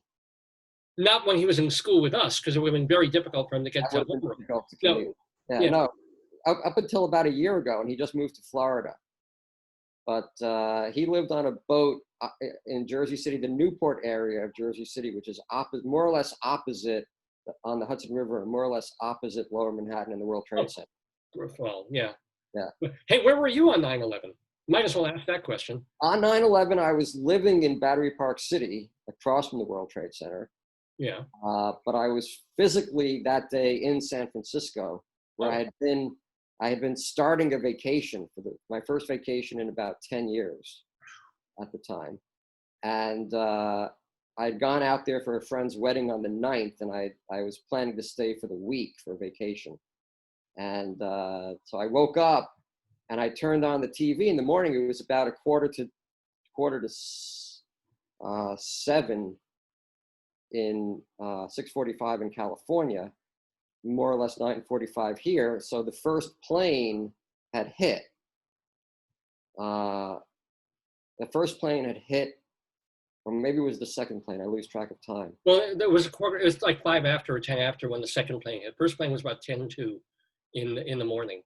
10 to 9 New York time. In the morning, right? 10 to 9. So so I think that's 6:45. That's 6:50. Yeah, in California time. I'd woken up and turned on the TV more or less that time, and I'd left it on the news channel, but when I looked at the TV, I didn't connect because I thought, I didn't remember leaving on a movie channel. I thought I was watching a movie. Wow. I was just not quite awake, turned on the TV and saw smoke coming out of the World Trade Center. I'm like, oh, what's that movie? Wait, that's the news. And then I just kind of started freaking out a little bit. Yeah, certainly. That was the day. I remember. Well, I've talked about that so much on this program. But let's get back to journalism. Let's talk a little bit more, since that's your bread and butter, if you will. Do you generally have to pitch stories, or does the editor tell you? I mean, you on that one contracted thing, or do they tell you, hey, we need a story about this. Please talk to so and so.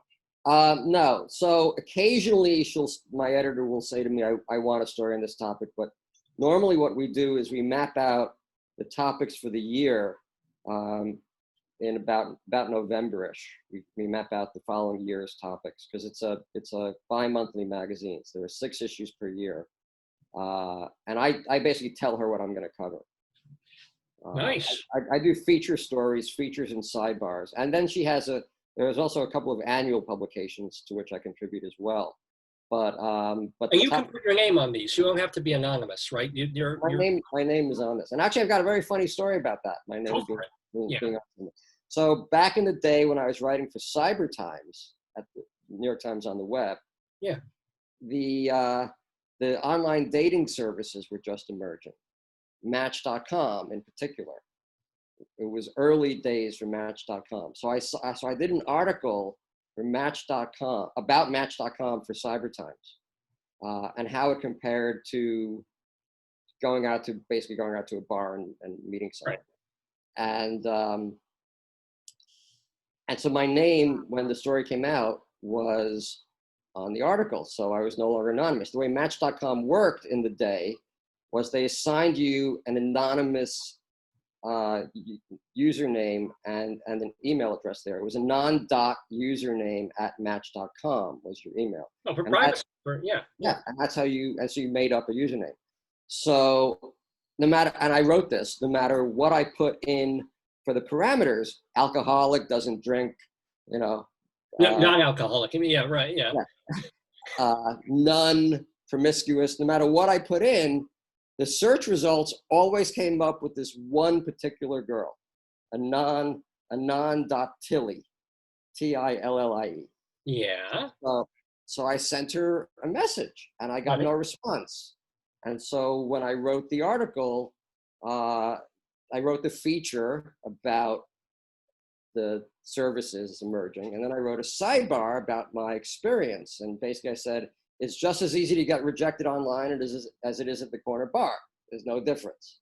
And then did you hear from non-tillie, whatever? Yeah, so, and I mentioned it. And actually, the New York Times, whoever wrote the headline, made the headline "In Search of My Virtual Tillie." That was the headline. So, and I was no longer anonymous.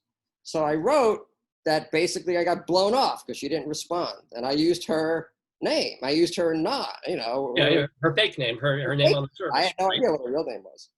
So it turned out that her brother and some other guy she had gone out with from Match read the article. And they're like, you blew off this guy, and he wrote about it in the New York Times. And they somebody got in touch with you because you know this. Yeah. She called me, yeah. So she called me because my name was now out there. And she's like, she told me the story. So we went out on a date. It wasn't great. And I said, all right, now I've got to write the follow-up. She's like, don't you dare. So I never Well, you just change her name for the follow-up article and just say, this other girl who's also an alcoholic non-drinker and who's also somehow mentioned in the New York Times. It would be actually even weirder or funnier if like Anand Tilley was a writer for the Wall Street Journal, also writing an article about Match.com. Right. That would have been funny. That would have been passing funny. In the night that way. Yeah. Hey, what's new? You we haven't even touched on this, that you've written, or I assume quite a bit about automotive, about cars. Yes, since 2004. So what's new? Are you covering just Tesla now only, or what's the deal? No, and actually Tesla generally, just like Apple and way back in the day, IBM, Tesla generally doesn't sit for interviews. They don't provide interviews. They're not responsive. They'll send. So you're featuring more than news. You're really. I do car tech features, so I don't do news, and I don't do deadline reporting. So I get to research a piece over 2 to 3 weeks, and then write it over 2 to 3 days, 3 to 4 days, and my stories generally, you would appreciate this as someone who's written. My stories generally range from about 2,300 to 2,800 words. That's a nice size. Yeah, that's pretty good. Yeah, and I generally do minimum 10, usually about 13 interviews per story. Whoa. Yeah. So see, that I never understood. I'm going to talk like a fellow journalist to you, and learned this when I was working at Playbill and all these other places. This idea of like Rolling Stone journalists spending hours talking to somebody for about 100 words of quote. And I'm like, no, you just need 5 minutes with somebody for the quote that you need, or unless it's a profile, and then you just let them talk verbatim. And even then, you don't need all these quantities of time talking to folks to just snip out a line here. You can find a good line in something they say in about 5 minutes. Or am I wrong on this? Well, it depends on the nature of the article. In my case, I'm writing about the technology, and I'm trying to make it a broad stroke article, to have breadth and depth. So I'm getting into the tech, but I'm giving the context of the tech and the future developments and how it all ties together. And I want to get more than one company in the article. I want to get more than one source, and I want to get more than one perspective on what's going on in the industry and the development and why things are happening certain ways. So in my case, I need to get more than superficial interviews, and I need to get as many as I can. I'm sure I over-research. That's my that's my problem. Well, have you ever been researching or working on an article and then it spurred 2 more articles because you interviewed someone who was so interesting or gave you another idea? Yes, and I also have left people out of the feature and made them into sidebars. Or so it does kind of work out. That's by the way, what is you're being? I don't think you're intentionally being cagey, but you mentioned, what are you writing for? Was this place that you are on contract for? Oh, okay. So your work. Yeah. Yeah, not being cagey. Well, I'm not trying to be cagey when I talk about whether or not I'll be cagey when I talk about next year, because yeah. But if we do a Google search, the world is changing. So I'll be less cagey. So here's the deal. The magazine is named I3, little I number 3, and it's published by the Consumer Technology Association, which owns and produces the annual CES show in Las Vegas. Oh wow! Okay, yeah. Wow, yeah. So it goes out to their membership, and anybody can get it. It's online. It's in print. You can subscribe to either the online or the print version, or I guess both. And it's a bi-monthly.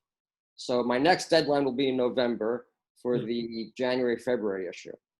Neat. I No, just- I want people to be able to read Yeah, the stuff that you've written, you know. CTA.tech, cta.tech/I3. Right. Or just Google I3 and maybe your name and these things will come up. Right. Well, the byline is Robert E. Calem. Robert E. Calem. What does the E stand for? Ethan. Ethan. Wow. Ethan. And Yeah. you are Jewish. That's Yeah. I'm still boggled by this. This is Yeah. amazing to me. Hey, let me ask you one other question though, and this is maybe it's only of interest to me. Mhm. By having written for all these places over the years, Mhm. how much of your written work do you own or control? Or when you write for all these places, if you wanted to compile things into a book, if you wanted to have access to them, do you need their permission? Or was it first rights and you retain all the other rights? For most of it, it was first rights, first publication rights. The New York Times, so the New York Times and Forbes and the Wall Street Journal, I think, a number of publications for which I wrote back in the day were embroiled in a National Writers Union lawsuit. Do you recall that? I don't, but I'm glad you do. So what happened was they bought the first rights for print, and then the internet emerged, and they had the archives on the internet. And that was a new publication of your existing work.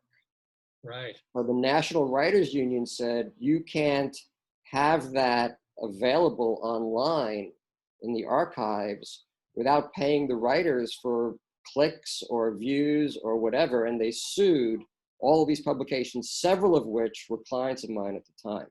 Right. Well, so the settlement was not to my benefit, because they basically, instead of saying to the New York Times, as an example, you go back and figure, and I'd written for them for 3 years, 92 to 95 in print. And it was the print articles that were in question. Instead of saying to the New York Times, go back and uncover all the articles written by each person and make a spreadsheet, and they put it on the writer to go back and figure out. And you only got paid a certain amount, a certain higher amount, if you had taken the step of copywriting it yourself. Who did that? Who did that? Right. And if you didn't do that, you got 1/10 of the amount of money. So the difference was somewhere between, it worked out to something like, you could do all this labor and get paid $3,000 one time, or you can get paid like, $30,000, $300,000 if you would copyright every single article you ever wrote for them over a 3-year period, which no one did. I assume this was before they changed the law, because now your work is copyrighted the minute you write it. I don't think you have to. Isn't it legally copywritten because you wrote it, whether or not you have it registered with the Office of Copyrights and so forth? I'm not aware. Sure. I don't know. But yeah. So that was. So how did we get on that? What was the question? Well, it's also the death. What the writers' union didn't think of at the time was saying this may also, if we keep bleeding the newspapers for a little extra money for the writers who've already written for it, we're not going to have money to hire these guys back in 10, 15 years. Right. But no, we're talking just of whether you, let's say you wanted to reprint something. All right. Maybe so not I don't know. So I probably could do it. I never registered the copyrights on my articles. Most of them were first rights for the publications. Right. But what I've written, I wouldn't necessarily make a book anyway, because it's about technology and technology developments. And it changes every year now. So it wouldn't be of interest. Yeah. Do you think you have a last question for Robert Calem before we get into the trivia quiz? Do you think you have a book in you at some point? Nonfiction. I've pitched a couple of books over the years. Yeah. Neither of which was accepted. Nobody wanted. Nobody was interested. One was actually on the history of the TV remote control. No. Yeah, because there were some really cool remotes that had come out and that were coming out at the time. You've gone from, you remember back in the day, maybe the 1970s, TV remote controls were actually tethered to the television. Do you remember that? I don't, because we didn't. Well, this is honest to God true, and we still have this television in the house where I'm living in my parents' house too. And we have a black and white TV in one of the rooms downstairs. And to turn the channel, I mean, so this is genius thinking here. You need a pair of pliers because the channel thing had fallen off. So we weren't using remotes back in the 70s and 80s. We had a TV where you would take a pair of metal pliers and then you would reach for the thing that held the dial on, metal on metal while the TV is on. And then try and turn the channel that way. And we still there. We still have the TV and the pliers next to it if we ever want to watch it. So no, we didn't get, until we got cable, we never had a remote control, you know? Right, yeah. We didn't either. But I remember that back in the day they were tethered. Someone sending me messages. Back in the day they were tethered. But then I think Sony introduced an egg-shaped remote at one point. And and they got very sophisticated. TV remote controls got now they're replaced by apps. But back when I pitched it, they were programmed, the first programmable remote controls by a company whose name I forget, which was bought by Logitech. Oh, the mouse people, makes sense. Yeah. Yeah. And anyway, I pitched that, the history of the TV remote control, and nobody run for it? Oh. And then there was a story I did for the Times. I forget whether it was print or cyber, but it was about Fox. Do you remember Movie Tone News? Yes. I mean, I was before my time, but I watched. You know of it, right? Yeah. So Fox, which owned Movie Tone News, it was a Fox thing back when it was originally created, and then so they owned the archives. Was it Lowell Thomas or something? Or yeah. The film, it was all done on film. The film was getting old and deteriorating, and was on a path to basically disintegrate into plastic shards and be lost forever.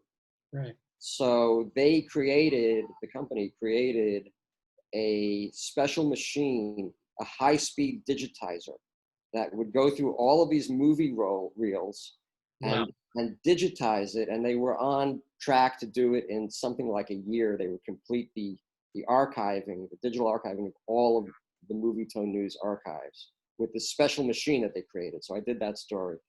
And I thought it'd be really cool at the time to write a book about the history of Movie Tone News and this story in book form, a greater length, of the digitizing of it, and interview, if possible, any of the last surviving cameramen who were there filming the original newsreels. And I pitched that, and I wanted to do it and time the release for the completion of the digitizing of the reels. A year later, right? Yeah. A year later, and it was in the days of CD-ROM.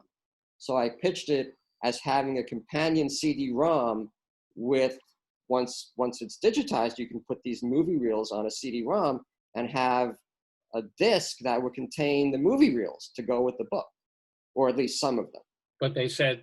And again, it was rejected outright. See, I would like to read a book if I were more of a techie kind of a guy. I think the book for you to have written would be about just the digitization process of saving old movies, of whether colorizing is right or not, or how when they restore a movie and they put it on that Hollywood all-time 100 AFI list, of what that process started of saving movies from the 1920s or teens, along with Movie Tone. I think that would make a pretty cool book, like a detective story and also a tech story. I don't know. Huh. That's just. Well, I don't want to write it, but maybe there's your next pitch. You know. Well, maybe, but yeah, I'm pretty much doing all cars now in car tech. I started doing that in 2004. So in '86 I started writing about consumer electronics, and I stuck with that technology from that angle. But I was always a car guy. I always loved cars. In 2004, the worlds converged. BMW was the first automaker to put Bluetooth in a car. as a dealer installed option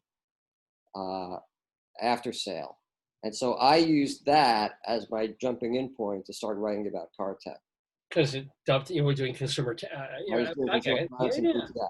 So that, and so then since 2004, I've basically gotten away from consumer electronics and stuck just with car tech. But there's a lot going on in car tech now. As you know. Well, let me ask you, what the hell? I mean, 20 years ago, 10 years ago, there was a documentary called "Who Killed the Electric Car?" And essentially, the culprit was General Motors and the big three. But how far are we away from the electric car or something of its equivalent? Well, we have a lot of it now. Besides Tesla, you have BMW has the i3 and the i8. Audi has the e-tron. You've got a lot of electric cars actually available now, and more coming. Good. Yeah, a lot. So what's the next thing, though? What's going to save our planet? What kind of cars are they making that will finally not poison our grandchildren? Well, that's an interesting question. I don't know, because even the electric car has a lot of environmentally bad things. The batteries are not the electricity to power the battery. That might not be clean. The battery itself may contain toxic chemicals. You've got to mine for those chemicals to make the battery. So it's not necessarily any better in that regard. There can be some debate. And what do you do with the battery when it's dead? So right, that goes into a landfill, and that so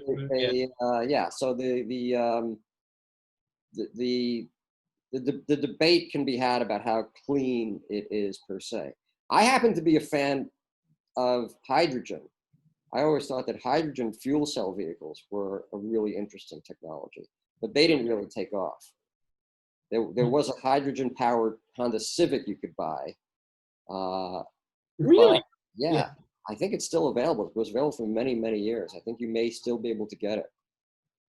Wow. And yeah. So, I do also want to say that there's a lot happening right now in car tech. That's what you just said. So what's really interesting coming down the pike in the next 1 to 3 years that will change the way people drive or experience cars? The self-driving stuff, or what? I think the self-driving stuff is really interesting. There are a lot of changes to interiors that were predicated on shared as well as autonomous, and I don't know what the future of shared is at this point post-pandemic. You were supposed to be able to call a self-driving Uber and have it pick you up, and you might share that vehicle with somebody else, either in the present time or it drops somebody else off and picks you up and drops off the next person. I don't know what the future of Uber and Lyft are post-pandemic, but I think the self-driving is, to me, is very interesting, and it's already here to a large degree with what are called advanced driver assistance systems, ADAS. The most basic of which is adaptive cruise control. You know about that? No.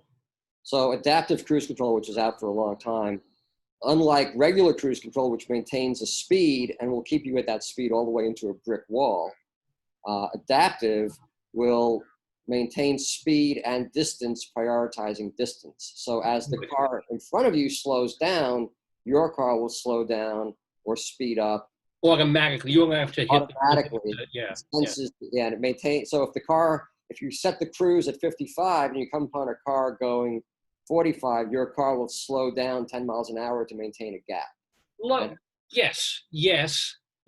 Thank you, whoever developed that. General Motors or whoever. By the way, thank you to Robert Calem, who has been chatting with us in the Daverhood about his life, about cars, about electronics, about journalism. He is my high school friend, and he's sticking with us to do our Today, Yesterday quiz.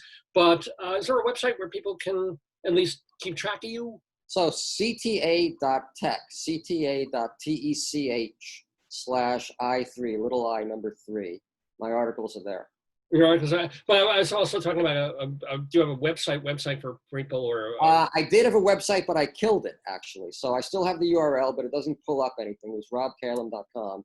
And the reason I killed it is, well, there are several reasons. Primarily, it wasn't making me any money.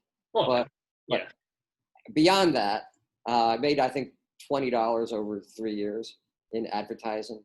But beyond that, there's something called the GDPR, it's European privacy rule, General Data Privacy Regulation, I believe. Anyway, there's that, and California has privacy regulations as well now. And since your website is accessible all around the world, you have to spend a lot of time and effort to make sure that anybody accessing your website doesn't, that the site doesn't capture any personal information about them. About the user, wow. The user, and since I don't know where anybody's coming to my site from around the world, and I actually had people contacting me. I started a publication many years ago with a friend of mine, and we had readers in China who were contacting us with like letters to the editor kind of thing. And so the World Wide Web. What are your readers' routing numbers? Yeah, that's what they were asking. They were asking, what are your readers' routing numbers, please? And the 4 digits of their social security? Yeah. Exactly. So since I don't know where anybody's coming from to to see my website anywhere in the world, I didn't really want to have to get involved with all of the coding necessary and all the steps necessary to protect their privacy. I wasn't selling anything, and I wasn't making any money on it. So I basically have I maintain the website URL to maintain the email address for work, but that's associated with it. But it calls up nothing. It's if I have nothing appearing, I have no privacy. The data collection on my site was being, the data was associated with the ads. I had these ads that were served, and so to serve the ad, the company that was placing the ad on my site wanted to see where other people went. They wanted to track them. So if you went to search for, I don't know, fuzzy slippers, they would show you a fuzzy slipper ad on my website. Right. So that was in essence an invasion of your privacy, and I had to do all kinds of coding tweaks. I remember you get websites like that, or even on my stuff, suddenly it'd be underlined in blue. Remember Facebook outed somebody's gay? Well, and Facebook outing people too. I mean, it's just like I've got so many websites and so many pages on websites. Please, now you've ruined my sleep tonight. Thank you so much, Robert Calem. You could theoretically get a lawyer's letter from somebody in Australia or Germany that your website is responsible. It's just like a No. Well, anyway, I want to remind everybody that it is a little bit after 11 a.m. Eastern time here in the Daverhood. What's right? And you're watching me, Dave Lefkowitz, with Robert Calem from my high school, and we're going to be playing the Today-Yesterday game on this episode of the show. It's our 764th. We're calling it Rosh Hour for Rosh Hashanah. Happy Rosh Hashanah. Now, did you just wave to your dad? Was that the deal? I just saw you wave or acknowledge. Yeah, I waved him out of the room. Oh! You push your 93-year-old father off camera. You put the belt down that you whip him with. That's just so, oh my goodness. Are you going to deny him his oatmeal for dinner? I mean, shame on you. Shame. But Robert Calem, you get to play against yourself, as it were, because unfortunately Leslie Hobangley cannot be with us on Dave's Gone By. We're going to do the same thing that we do anyway. We're going to just read you a bunch of questions. Yeah, I'll probably fail, as I said, because in my message to you last week is fuzzy, so I don't know how I'll do it. Well, that's fine. If you get them right or wrong, what I'll ask you to do is, once I read the question, whether you have the answer or not, just hang out for a sec so people can, if they're on, there's a delay when they're watching, and they want to type in the answer or think about the answer for themselves, this gives them a moment or two. But, I'll usually read the question twice. But then when I give you the signal, you can answer if you know the answer. Or if you don't, you can take a guess. So Okay. are you ready to play? It's our yesterday quiz, the day being September 19th. Yeah. Ready? All right. Right. Here we go. It's all trivia questions of things that happened in history on the 19th of September. For example, back in 1893, Lord Glasgow signed an act into law today, making New Zealand the first country in the world to do what? It's a multiple choice. Oh, good. Did they allow workers to take off religious holidays so long as they were swapped for their vacation days? Did they stop the hunting of endangered species? Did they build a movie studio? Or did they allow women the right to vote? I'll read the question again. 1893 was the year. Lord Glasgow signed something into law today in New Zealand, and they became the first country in the world to, was it, allow workers to take off religious holidays, stop the hunting of endangered species, build a movie studio, or allow women the right to vote? So give it a moment, think it over. And Robert Calem, what do you think is the answer to question number 1 of the Today Yesterday quiz? I'm going to guess that it was stop the hunting of endangered species.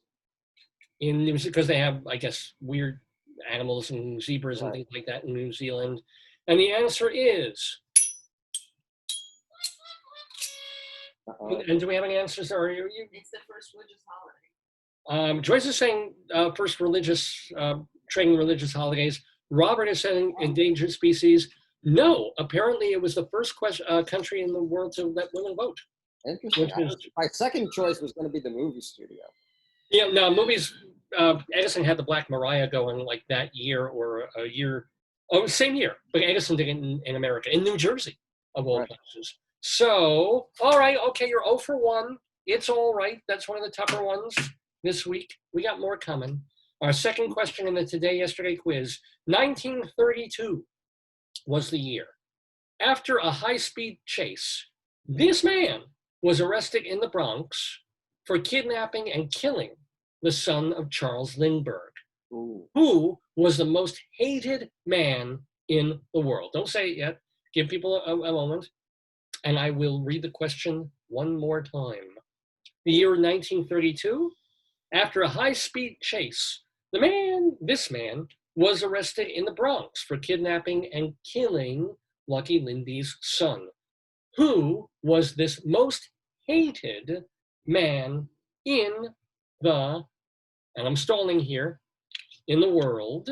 So hold on to that thought for a moment.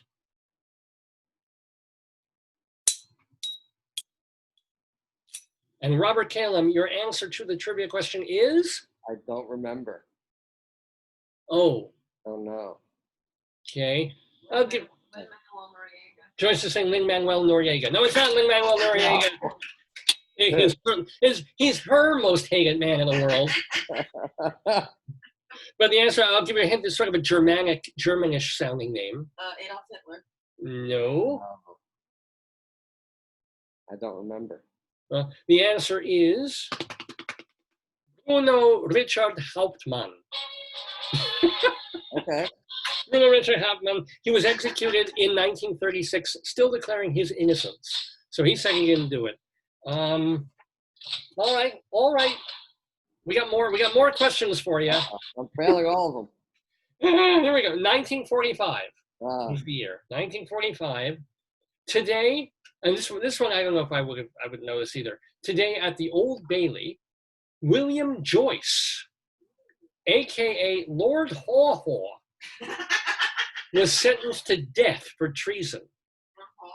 Technically, he would be hanged for giving a false statement when applying for a passport. But what was Lord Haw Haw's actual offense? Okay, so think about that for a moment. I'll read it again. No, it's not Lord Ha Ha, it's Lord Haw Haw. And the year 1945, right? So at the Old Bailey, William Joyce, better known as Lord Haw Haw, was sentenced to death for treason. Yeah, the sentence technically was because he was giving a false statement when applying for a passport. But why did they want this guy hanged? I'm trying to think of a humorous answer. Oh, go for it. Yeah, please. Uh, Why was Lord Haw Haw well hung? Yeah. Oh, thank you. Thank you so much.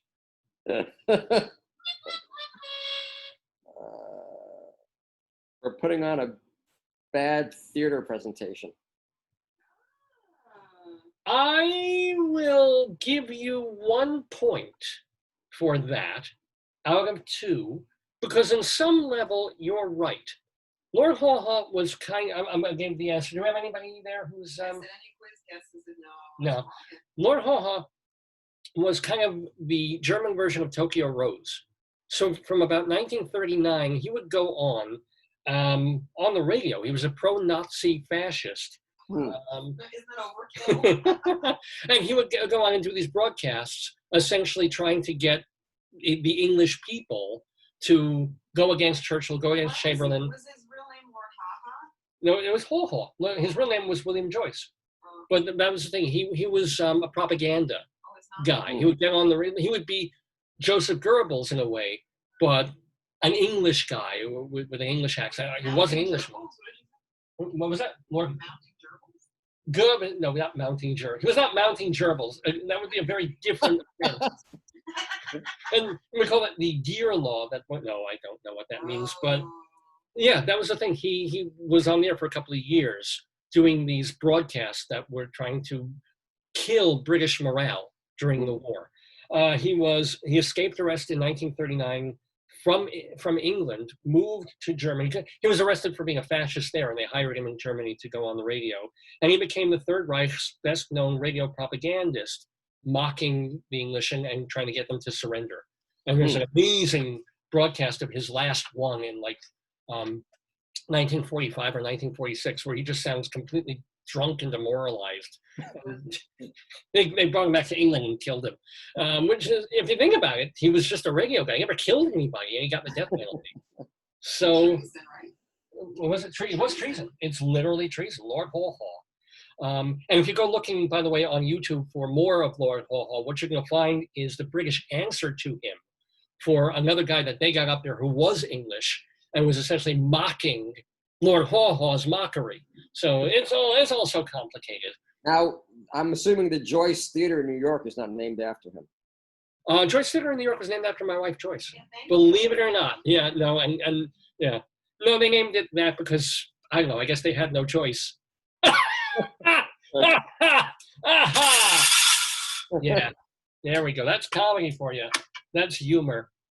We're doing our Today Yesterday quiz. Robert Calem has 1 point so far, which means you're beating Leslie because she has 0. And you're actually beating all the shoes, too. What was that? It's very quiet without the shoes. Yeah, I know. The shoes bring a lot of energy, Yes. Frenetic. I can't say it in Yeah, English. but this is nice too. This is kind of a one-on-one sort of a Q&A This is a thing. more intellectual quiz. Yes. The only one I got was because you gave me a gimme. Okay, all right, fair enough. I like that you play fair. You're like Leslie. It's like, these are the rules. Leslie is like, well, no, you can't go counterclockwise. The rules are, what are the rules? So here we go. The rule is you get to answer this next question. The year 1949, the day September 19th. Late Spring, the first film of this Japanese director's Noriko trilogy, opens in Japan today. Is that a Japanese cat? What is that? Yes. Now, Late Spring would be followed by Early Summer and Tokyo Story. Name that director. Oh, I have Right? no So, idea. don't say it. Yeah, I'll read it again. I know I'm an idiot. 1949, the year Late Spring, which was the first film of the Noriko trilogy. Oh, David But- Pookie joined us. Pookie? Oh, we have I can't write all the Wait. names. Someone named Pookie is Matthew watching this. Pookie. Hello, Pookie. And anybody else? Yeah, a lot of people. Oh, so we don't mean to pick on Pookie. We're not gonna pick on I Pookie. can't write all the people. There's Peter many. Piper picked a peck of There's pickled like poopies, thousands of Pookies. people.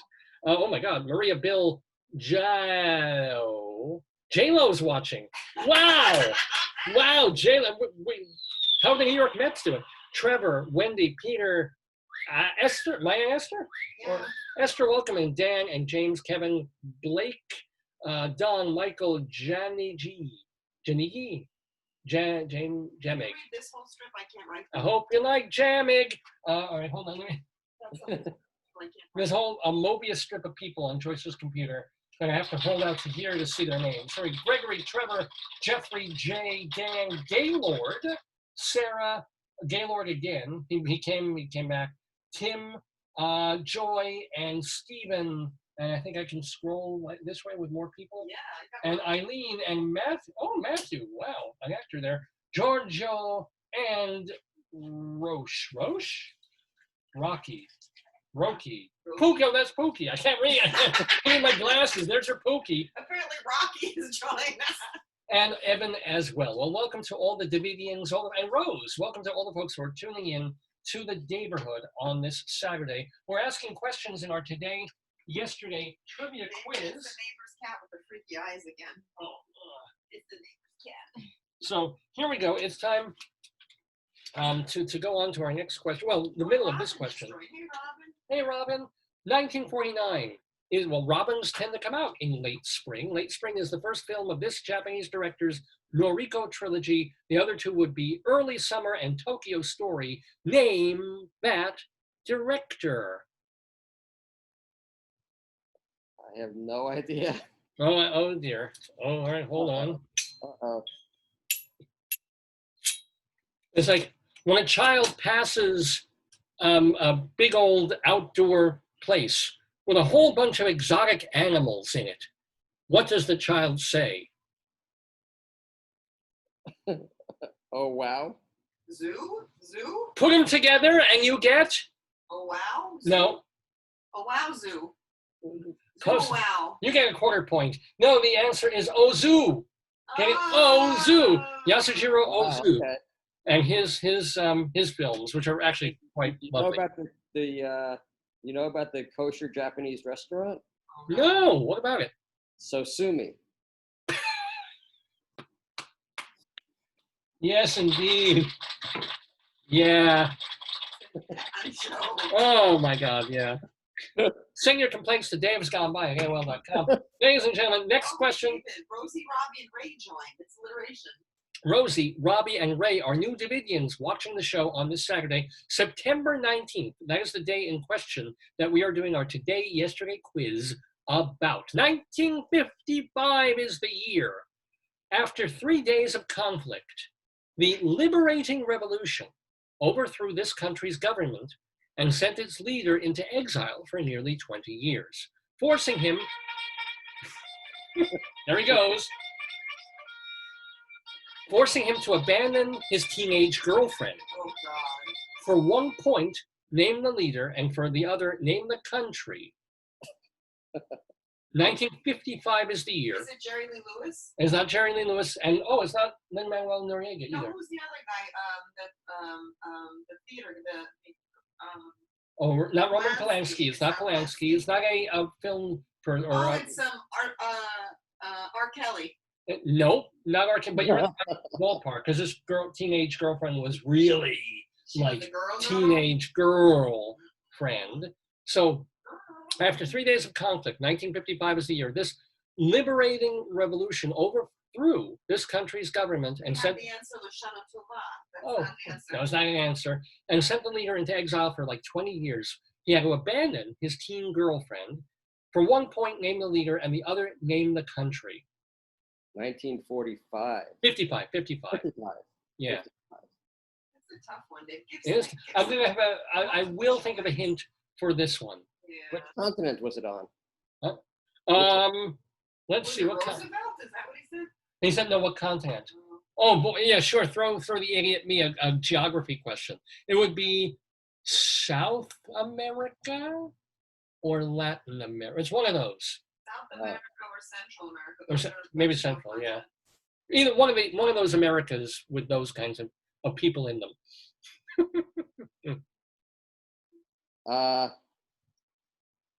1955. Yeah. You know what? I'm gonna give you a clue on this. I was gonna say Cuba, but I don't remember. When did Castro's take over? I think it was around that time that he came into power. Right, but he overthrew the government, didn't he? Right. So it could have been the previous guy. Could have been. I'm not sure. I don't know. Here's a the clue name for everyone. This will give it. People were really disgusted by his having a girlfriend, especially since. It also could have been Panama. What? Panama? Is that your final answer? No, but here's the deal. This will give it away, I think. They didn't like what he was doing with these young girlfriends because, they loved his wife. Oh, Evita Perón. Oh, okay. Mr. Perón, Senor Perón, no Presidente Perón. Yeah, Joyce got it. Right. Joyce got it. She got the wrong Perón. And who, it's funny how some people like Harvey Weinstein, this is going to go down, Jeffrey Epstein, and yet nobody realizes that Juan Perón was banging this girl, Nelly Rivas, when she was 14 years old. How old was she? Oh my God.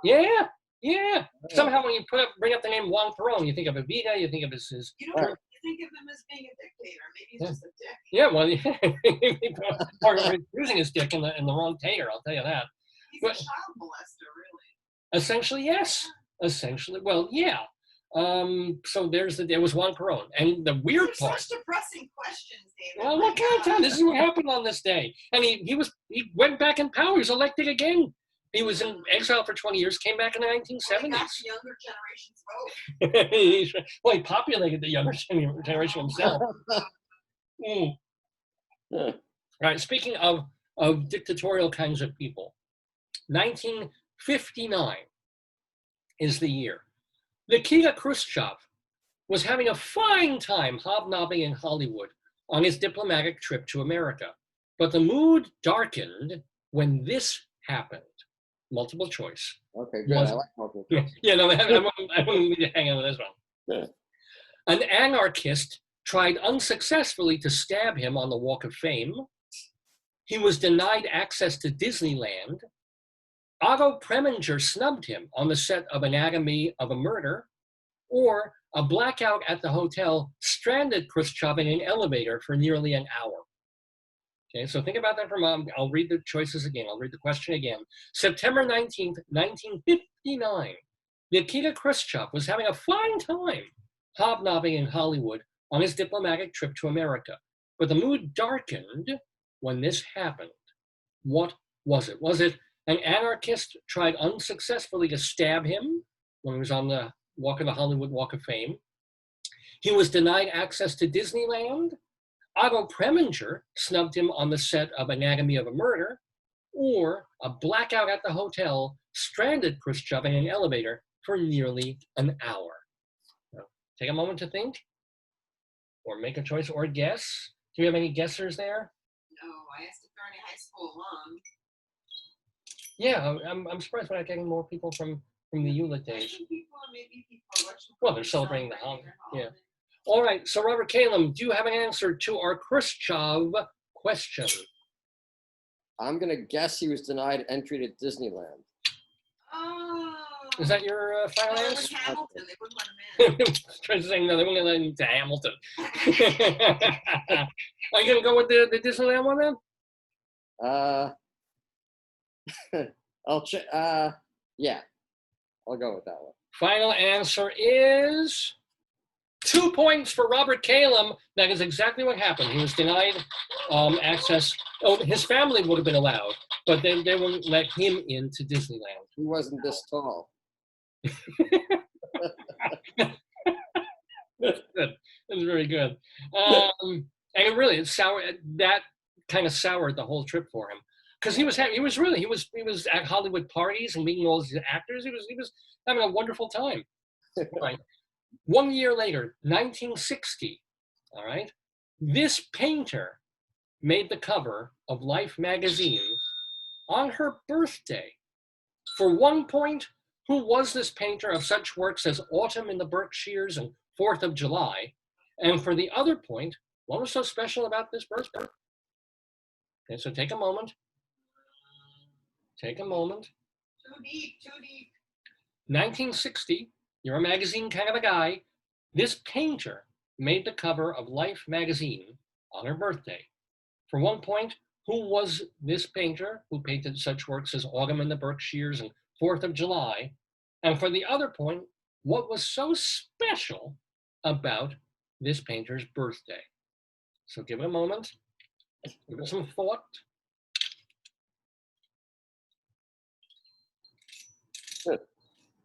I'm seeing a non-register here. No, I don't know. I don't know who it was, but I'm going to guess that she celebrated it in the Berkshires. Oh, no. Let me give you maybe a little clue. Think biblically. I don't know. No. No. All right. Okay. Joyce, do you want to take a guess I on don't this? think I know female painters from the 60s. I don't. How many female painters do you know? Guess 1 or 2 of them. It probably will be right. I don't think I know a female. I knew like Susan Sontag, a photographer. I didn't know. Well, Joyce is saying Georgia O'Keeffe, which is a fabulous guess, but not the right guess. But that you're absolutely in the right ballpark. The answer is Grandma Moses. Grandma Moses was on the cover of the magazine. She turned 80 or 90, right? No, she turned 100. So it was on it was her 100th birthday, and they put her on the cover of Life magazine. And she ended up actually living 1 more year, to 101. And she was, of course, it was, I think, 1970. No, she was 76 years old when she did her first painting. And she was incredibly prolific after that. She was like a folk artist, right? Yeah. So like a non-talk photo. She was selling her paintings for like $5 and $10 a piece. And then suddenly museums were putting them up. It was amazing. All right. We have a few more questions in our Today Yesterday quiz with Robert Calem, who's got 3 points so far. I got 3 points so far. I know. Yeah, We get more questions. And remember, they do sometimes get easier as the years become more modern. Same year, 1960, hitting #1 on the Billboard charts was Chubby Checker's version of The Twist, which is actually a song by Hank Ballard. The song hit spawned a dance craze and led to other songs on the same theme released by Chubby Checker. Which of the following is not another Chubby Checker song? Okay, and it's a because they're listening. Some people might want to join. these are the 4 choices here. Twist Train, Mr. Twister, Dracula Twist, the Mexican Hat Twist. I'm going to go with the Mexican Hat Twist. You're going to go with Mexican Hat Twist because that's the kind of ridiculous thing that I would come up with. Let me try to get some people. Well, Robert's already given his answer. Yeah, It might be right. It might be wrong. Where are you? And by the way, I would not have known it. This is one of those I would not have known had I not. So anybody writing in? Oh, I'll read the question again. Nothing. On this date in 1960, Chubby Checker's The Twist hit #1 on the Billboard charts. It was an iconic song, so iconic that Checker was forced to do a lot of Twist songs throughout his career. Among them were all but one of these: Twist Train, Mr. Twister, Dracula Twist, or the Mexican Hat Twist. David, Twist Train sounds like a porno. Well, it sounds like my hernia, like the torsion in my body. But no, the answer is, did Robert Calem get it right with a Mexican Hat Twist? Believe it or not, that was an actual Chubby Checker song. The answer, the fake one, was Dracula Twist. Wow. Which probably would have been, just as likely as the others. It's like Monster Mash. Right, yeah, that's right. I thought it was a novelty tune, but no, I invented that. There is no Dracula Twist. Wow, that was a good one, David. Thank you so much. Yeah, I make them a little tough. This is tough. It's not fair. Just go with Robert. Are you a television fan, Robert? Do you watch a lot of TV? You must. Consumer electronics. Not some. No, I watch mostly the news these days. Right. Well, what about 30, 40 years ago? Yeah, sure. Good. Okay, here we go. Let's try this. Rockford Files. Remember asking Quincy MD. Remember, yeah. Of course, he was great. Do you remember? This is when people almost nobody remembers. Do you remember? I used to get up on, I think it was either Saturday mornings or Sunday mornings to watch it on TV. Doctari. I never watched that. I remember it used to be on TV, and I was seeing the TV guide, but I never watched. Was it any good? It was great. It was great. Yeah, Doctari. You should look it up. Daktari. It was about these people who lived in Africa. It was like a safari kind of show. And they were rescuing, I believe they were rescuing or taking care of like the elephants and the animals in Africa. They drove a really, really cool you with the cars. Yeah. It was a Land Rover. Oh my God. And it was white and black zebra stripe. It was a zebra stripe Land Rover that they drove on the show. I never watched it, but I do remember it being on TV. But this is not about Doctari, nor is it about the Rockford Files, nor is it about Quincy M.E. No, this is the year 1975 is our next question. The FBI. Now, was that a show too with Ephraim Zimbalist Jr.? Yes, and that was in the 70s. Okay. All right.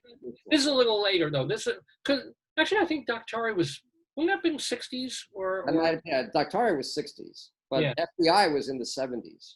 Okay, same era, different channel. Emergency. 1975. Yeah. BBC Two premieres Fawlty Towers, a new sitcom by former Monty Python alumnus John Cleese. The four lead characters are a hotel owner, his wife, the hotel's chambermaid, and the waiter. What are their first names? For a quarter point apiece. I never watched it.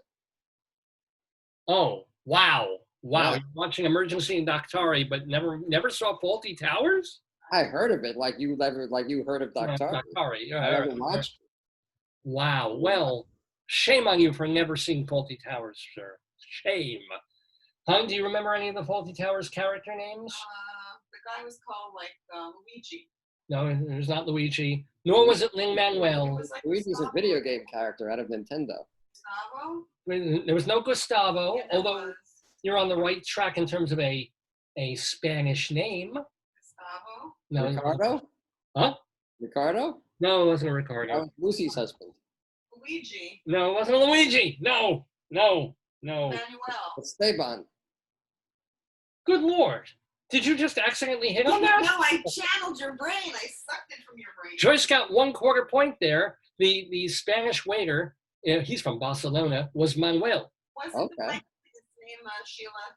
No, but you got the first letter right. Sharon? No. Susan? No. Sandra? No. Sheldon? You got to think more in terms of a split personality here. Schism? No. Sherry? No, not Sherry, baby. I'm not sure how I can, any other clue I can give for the wife's name. Okay, give me more. Or let's see. Fawlty's first name was a herb, and his name was not Herb. Oh, Basil. There you go. So we've got Basil and Manuel. And Sheila. No, not Sheila. Remember name of a girl with split personality? I don't know. Schizo? No. Sally Field? No. All right, that's not. Norma Ray? No. Carrie? No. That would have been a good one. Okay. Well, how do you not know the characters in Fawlty Tower? Oh my! It's one of the greatest sitcoms ever. What about the chambermaid, who was played by John Cleese's ex-wife and still good friend? What's her name? The actress. Now I'm on the hook. Her name was Connie Booth. She's alive? I'm sorry. Is Connie Booth? That doesn't help. Doesn't help. Well, maybe it would help if you got a cracker. Holly? Yes. What? Holly was the chambermaid. Okay. And I'm just gonna go and give you. My first thought was Ritz. Well, we're putting on the Ritz here on Dave's Combine. We always do. The answer to the wife question was Sybil. Remember Sybil? Oh, Sybil, split personality. Multiple, not split. Sorry, multiple personalities. Yeah, I need to get my. All right. Well, how you doing? You have three points still, Robert? Yeah. All right. You may know this one. You might remember this one. 1980 was the year. Released by Paramount Pictures today is Robert Redford's directorial debut. Oh. His film about a family falling apart will go on to win the Oscar for Best Picture. Can you name it? Let Robert. No, Justin put Manuel's funniest moments in Faulty Towers. Oh, yay. Thank you, Justin. Nice. See. Oh, Mr. Faulty. My greatest moment ever is he was answering. He said Dakari. Oh, yeah. And Dracula. Oh, sorry. So who's this? This is Justin? Yeah. Well, thank you, Justin. Thanks, Justin, for playing. Yeah. The Spies of Dracula, and then he got the Dakari too. Well, Dakari wasn't an answer. Sybil. That was. He got Sybil. Yeah. I'm behind the times. Well, no. Actually, Robert is behind the times. He used to write for them for 3 years. He got it. I think he deleted his comments. Here we go. Released by Paramount Pictures today, 1980. Well, can you believe 40 years ago today?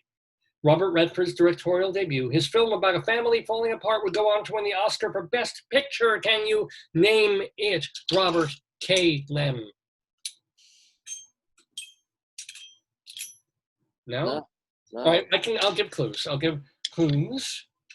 right. Falling apart. The Read it again slowly. 1980 was the year. Right. Robert Redford's first movie as a director about a family falling apart. It was an Oscar-winning film. And here's what it was. You do? Yeah. Well, Joyce gets to steal. Okay, letter. Is it the War of the Roses? No. No, it's the one with it's Kramer versus Kramer. It was released around the same time as Kramer. Very movie much like it. That was the one with Dustin Hoffman. Yeah, Meryl Streep. That was Kramer versus Kramer. Right. This movie, which I think was a year or two later, featured Donald Sutherland, Timothy Hutton, and Mary Tyler Moore. I don't remember. Oh, no. I guess the title is pretty commonplace.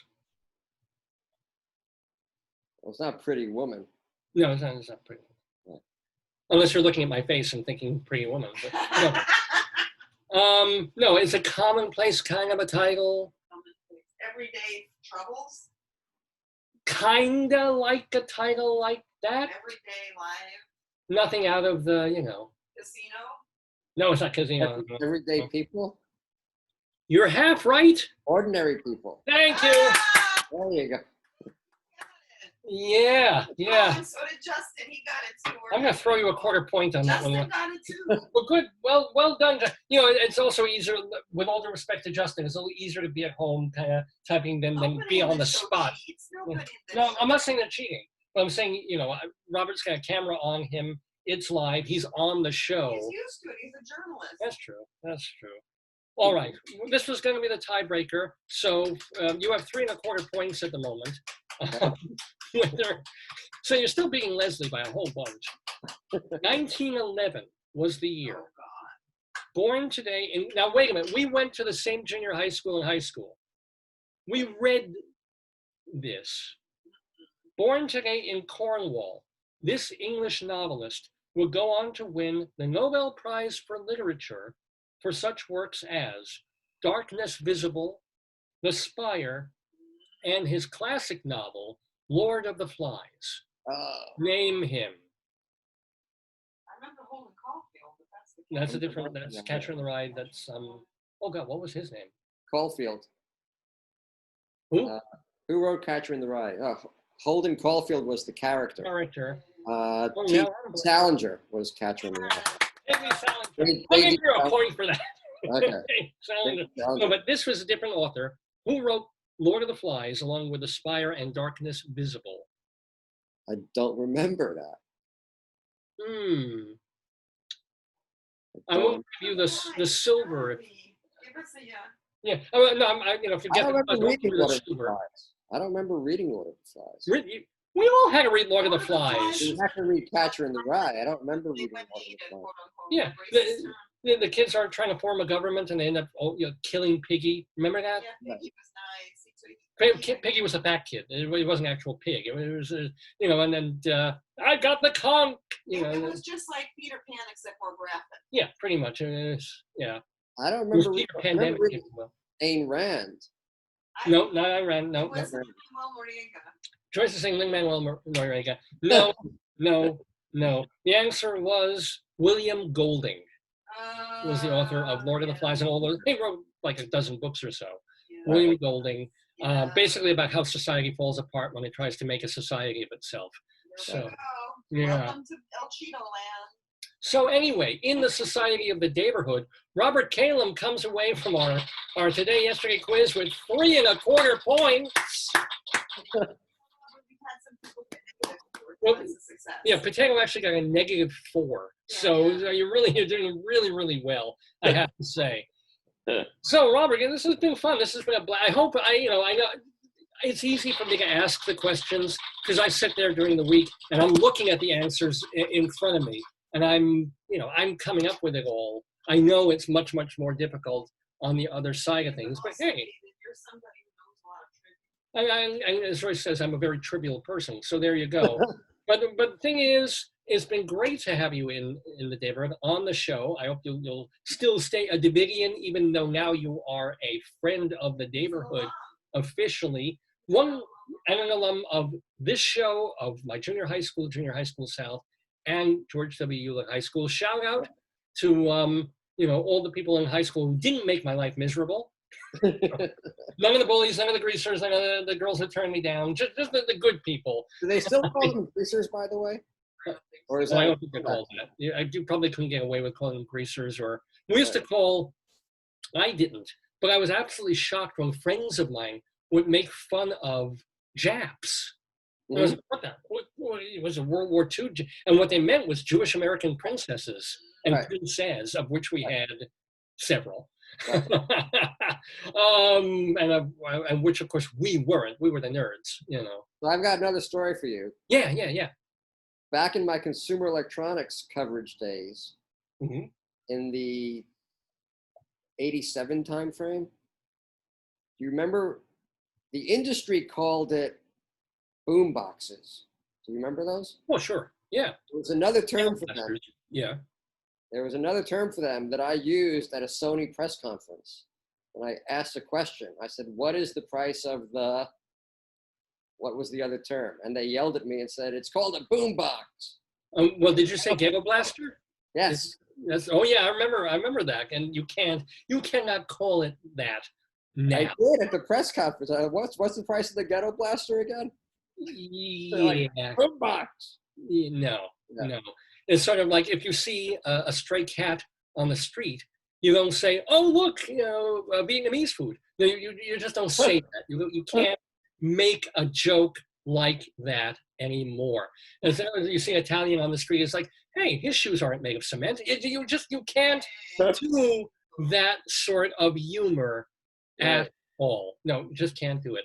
Robert Calem, it has been delightful having you in the Daverhood. Say that ridiculous website URL one more time so we all get it.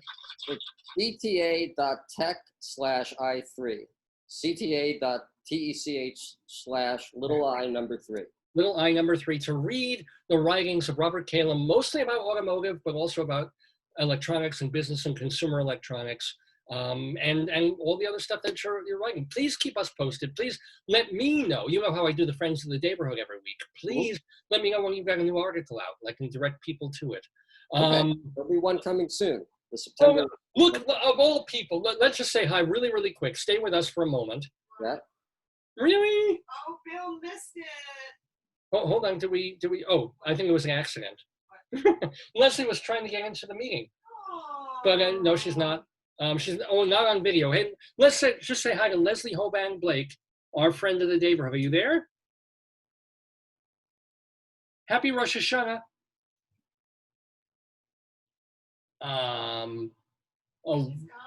She's gone. Well, anyway, It has been so much fun spending this Rosh Hashanah morning with Robert Calem from high school. I wish you, however many tests that you and your father take, I hope they all come back negative. Thank you. And not just for COVID. I mean, for anything horrible and nasty. Okay. No, all negative test results, please. And I wish and much more writing ahead, and lots more to write about.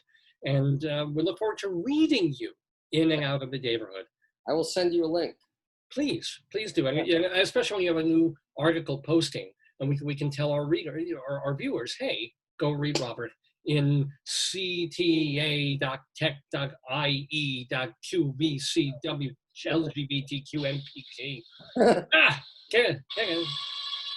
I know it's a pain in the ass, but get a website again. Anyway, Robert Calem, thank you for being in the Daverhood, and we'll see you soon. Thanks.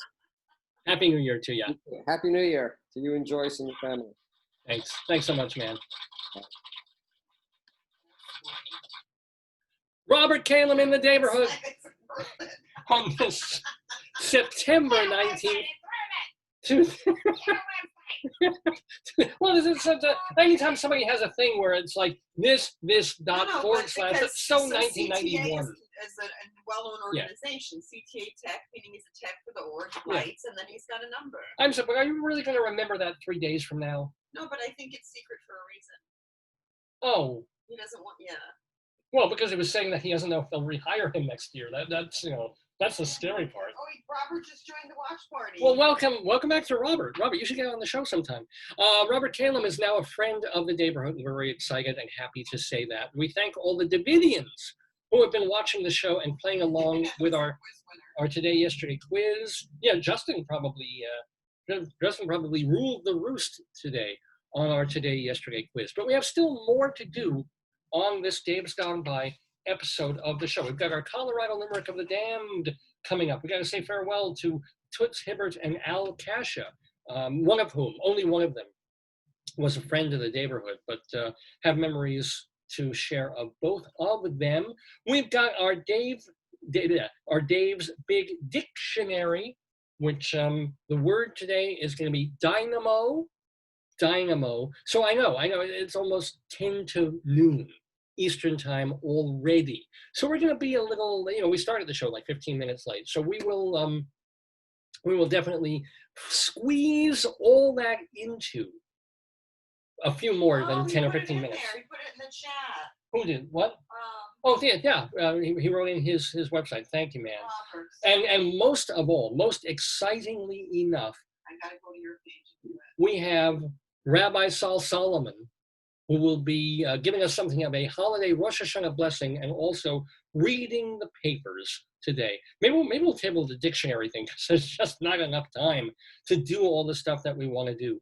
But before we get to anything else, let me bid a farewell to a couple of folks that the world lost, and in one case that the Daverhood lost this past week. First of all, let's say farewell to Frederick Nathaniel Hibbert, age 77. He died not yesterday, but a Friday ago. Amazingly enough, he died of COVID-related stuff. You don't think people are still dying of corona because we're in New York now, but it's like, yeah, man. He was a founding father of reggae to the point where there was a phrase apparently in Jamaica for a girl who was kind of, I don't want to say sluggy, but a little bit ragged, and they called her, she's very stregay. That was apparently the phrase, a stregay kind of girl. And he just in his mind one day started coming up with a lyric of do the reggae. And there's no joke, that is where we get the name reggae, which is, he came to the fore in, of course, that Jamaican film, The Harder They Come. He's on the soundtrack prominently with Pressure Drop. His albums include Funky Kingston and Reggae Got Soul. I mean, he even, honest to God, he released an album just a couple of months ago, just to show that he was still in there fighting. It's a little modernly produced, but it sounds pretty good. Haven't had a chance to really listen to a lot of it.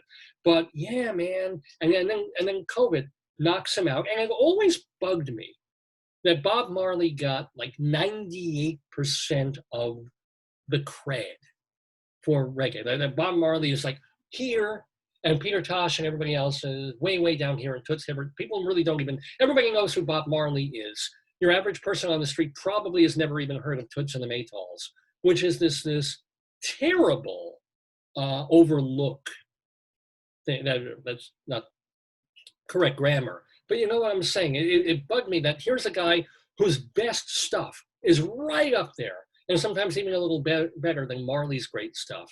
And it's just like, it's still a cult figure, still unknown. I was very happy to have seen Toots and the Maytals in either the 80s or 90s when they were playing some club down, I think it was either the Lower East Side or somewhere in the Greenwich Village.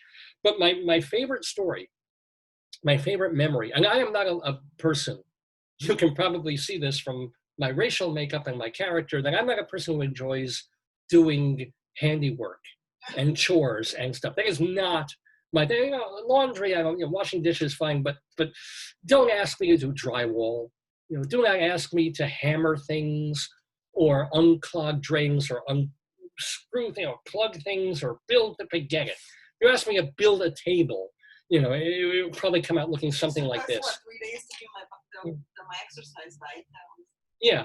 I mean, we have a chair to put together in the other room. I'm dreading it, but it's just not my thing. I took mechanical drawing in high school with Mr. Katz, and I was proud of myself because I could take a metal file, like a rectangle metal file, and shave the ends down on the wheel so that they were smooth. That's good if you ever get to prison. But that was all I was ever able to do. I could drill a hole in it, and I could, but to actually build something or make an engine, no way in hell could I do this then or now. So the thing was, I had moved into, for 1 year when I was going to New York University, and wanted to live with my best friend in Manhattan, and wanted to be, so I could get up in the morning, take an early class, so I could be a little bit on my own instead of commuting from Long Island, to have the New York lifestyle, to be near Greenwich or in Greenwich Village. To be near the bakeries near Carmine Street. Those bakeries were killer. Oh, the food, the places to eat, the pizza places, the restaurants, not to mention being a subway ride of 10 minutes up to 42nd Street where I was getting tickets for TDF and TKTS. So I wanted to be in New York when the action was. So we took an apartment on Carmine Street, my friend and I, and we had to do some work to it because it was a 1-bedroom that we wanted to convert to a 2-bedroom apartment for us. And we thought we were paying this exorbitant rate. I think it was something like $800 a month. I mean, we're talking about 1984. 1974. Yeah. And he was paying a little more, so he got the bigger bedroom off to the end. And we created sort of the middle of the apartment for me. So there was the kitchen, which we essentially left to the roaches. This is Roach Motel Central, if you're living in New York there. That's every And it was a railroad car kind of flat. So instead of just sort of a hallway middle room, we needed to convert the middle room into my room. There was one door, but we had to put up what they call sheetrock to make a middle room for me to live in. And it was this miserable little room, this inside thing. I had a window, but the window looked out on an air shaft, which essentially meant it was the alleyway between our building and a building that was only a few feet away. And there would always be these signs posted around the building saying, please do not throw cigarette butts and condoms into the air shaft, because that's where I would be looking out onto. And you look out on that window, you look down, and there's just like, look. So that was my thing. But okay, $300, $400 a month to live in Manhattan back then. Okay, why not be sort of on your own? Being with my friend at the time, got along really well, except living together. And what does this have? Oh, but I remember the moving in. where we had to create the space and decorate the space and bring in the furniture and make it a livable situation for two bachelor men in New York. And so we had to do paint and do not drywall, do sheetrock and help with that and do a little hammering. But I'll never forget, it was a hot day because it was just before the school semester was starting.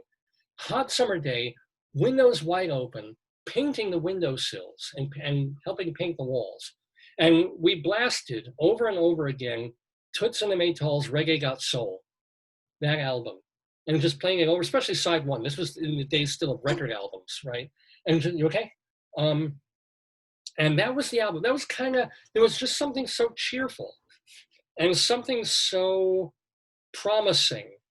And the sun was shining in and it was warm, but you didn't really mind. And you were, because you had to have the windows open, there were all these paint fumes. And you just painting to the music and hearing the Reggae Got Soul album, which is my favorite. I prefer it even to Funky Kingston. And hearing songs like Toots's version of Take Me Home Country Roads and hearing, She's Too Young for the Pictures, I forget the actual name of that song, and just the title track and Rasta Man, I mean, just wonderful stuff. And such a joyful, mellow groove of an album to inaugurate the beginning of a life in New York City with. And it is one of my rare positive favorite memories of living in New York City and going to school there. Right? I stayed for a year and then moved back home. But anyway, so, my little bit of sadness for losing Toots Hibbert this past week to COVID-19. Pretty heavy stuff. Anyway, also want to bid a very, very fond farewell to our friend of the Daverhood. He was on this program back in September of 2012. Can you believe 8 years ago that Al Kasha, the songwriter, he died on Monday at the age of 83 after battling Parkinson's for a couple of years. He started as a writer in the Brill Building, and he helped write songs for and produce such artists as Jackie Wilson and Charles Aznavour and Aretha Franklin. He is best known, and I teased this early in the show, he wrote the song The Morning After, which was used in the Poseidon Adventure. I think it won the Oscar for Best Song of the Year that year. And then he wrote another one for a song from the Towering Inferno called We May Never Love Like This Again. And then Kasha also was Oscar nominated for songs in the 1977 Disney film Pete's Dragon. Let's see, and he collaborated a lot with a guy named Joel Hirschhorn, and they did do some Broadway work. They did not have good luck on Broadway. They wrote the book and songs for the 1981 flop called Copperfield, nothing to do with The Magician. They adapted the David Copperfield book into a musical, and the New York Times was not very nice to it. And he also added additional songs to a show that never made it to Broadway, but has certainly played the community theaters and the regionals, Seven Brides for Seven Brothers. So he was involved in that. Anyway, we did interview Al Kasha quite a few years ago, 8 years ago, on Dave's Gone By. Let me see if I drag that into iTunes. I did. So let's hear a little bit of the interview from 2012, where he talks about spirituality and God, and more importantly than that, Bob Dylan, here on Dave's Gone By. They would teach lyric writing, but they didn't teach the putting together a melody and a lyric, which is very important. So I know it's impossible kind of to do in this situation without a piano in front of you, but what are one or two pieces of important advice that you would tell students who would come for your songwriting class? Well, here's a pretentious word, but for them to remember it, here are three important things. There's a word called prosody, Prosody. Uh-huh. And a good songwriter has excellent prosody. The meaning of prosody means wherever the words go, the music should go, like Burt Bacharach and Hal David, who just passed away. Hal David, a sweet man. But the moment I wake up, see, wake up goes up the scale. Oh. And the Beatles, let me take you down, 'cause I'm going through strawberries. The melody goes down.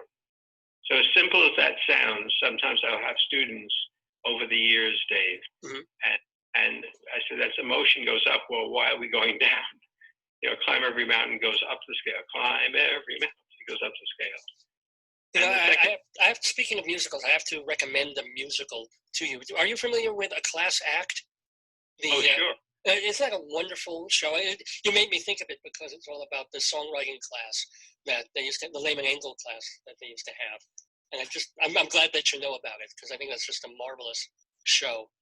Well, I love Lehman Engel. My brother and I were very friendly with Lehman, even though I'm an ASCAP member, but I loved Lehman. He was a great teacher. And the second thing, you said 3 steps. One is prosody. The other is come up with a title of a song that has what I call associative adjectives. Like that old black magic has me in a spell. See, spell, that old black magic, you weave so well. You must have been a beautiful baby. You must have been a beautiful child. Meaning, look at your Roget's thesaurus. Even Stephen Sondheim says he always has a rhyming dictionary with him, and he always has a thesaurus, a Roget's thesaurus book with him. Because so the audience to get settled.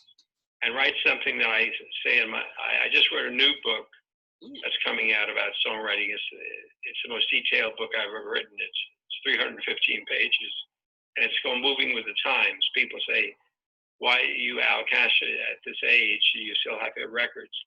And you have to move with the times. You have to relate to what the audience wants to hear and wants to talk about. Well, that was talking, I don't know why I'm dressed as Rabbi Sol Solomon suddenly. Hold on. I just want to tell you, that was Kasha talking about songwriting, the late Kasha, who passed away just this past Monday at the age of 83. Oh, and look, Rabbi Sol Solomon is going to be joining us. Here he is. Let's bring him in properly to the Daverhood to usher in this Rosh Hashanah.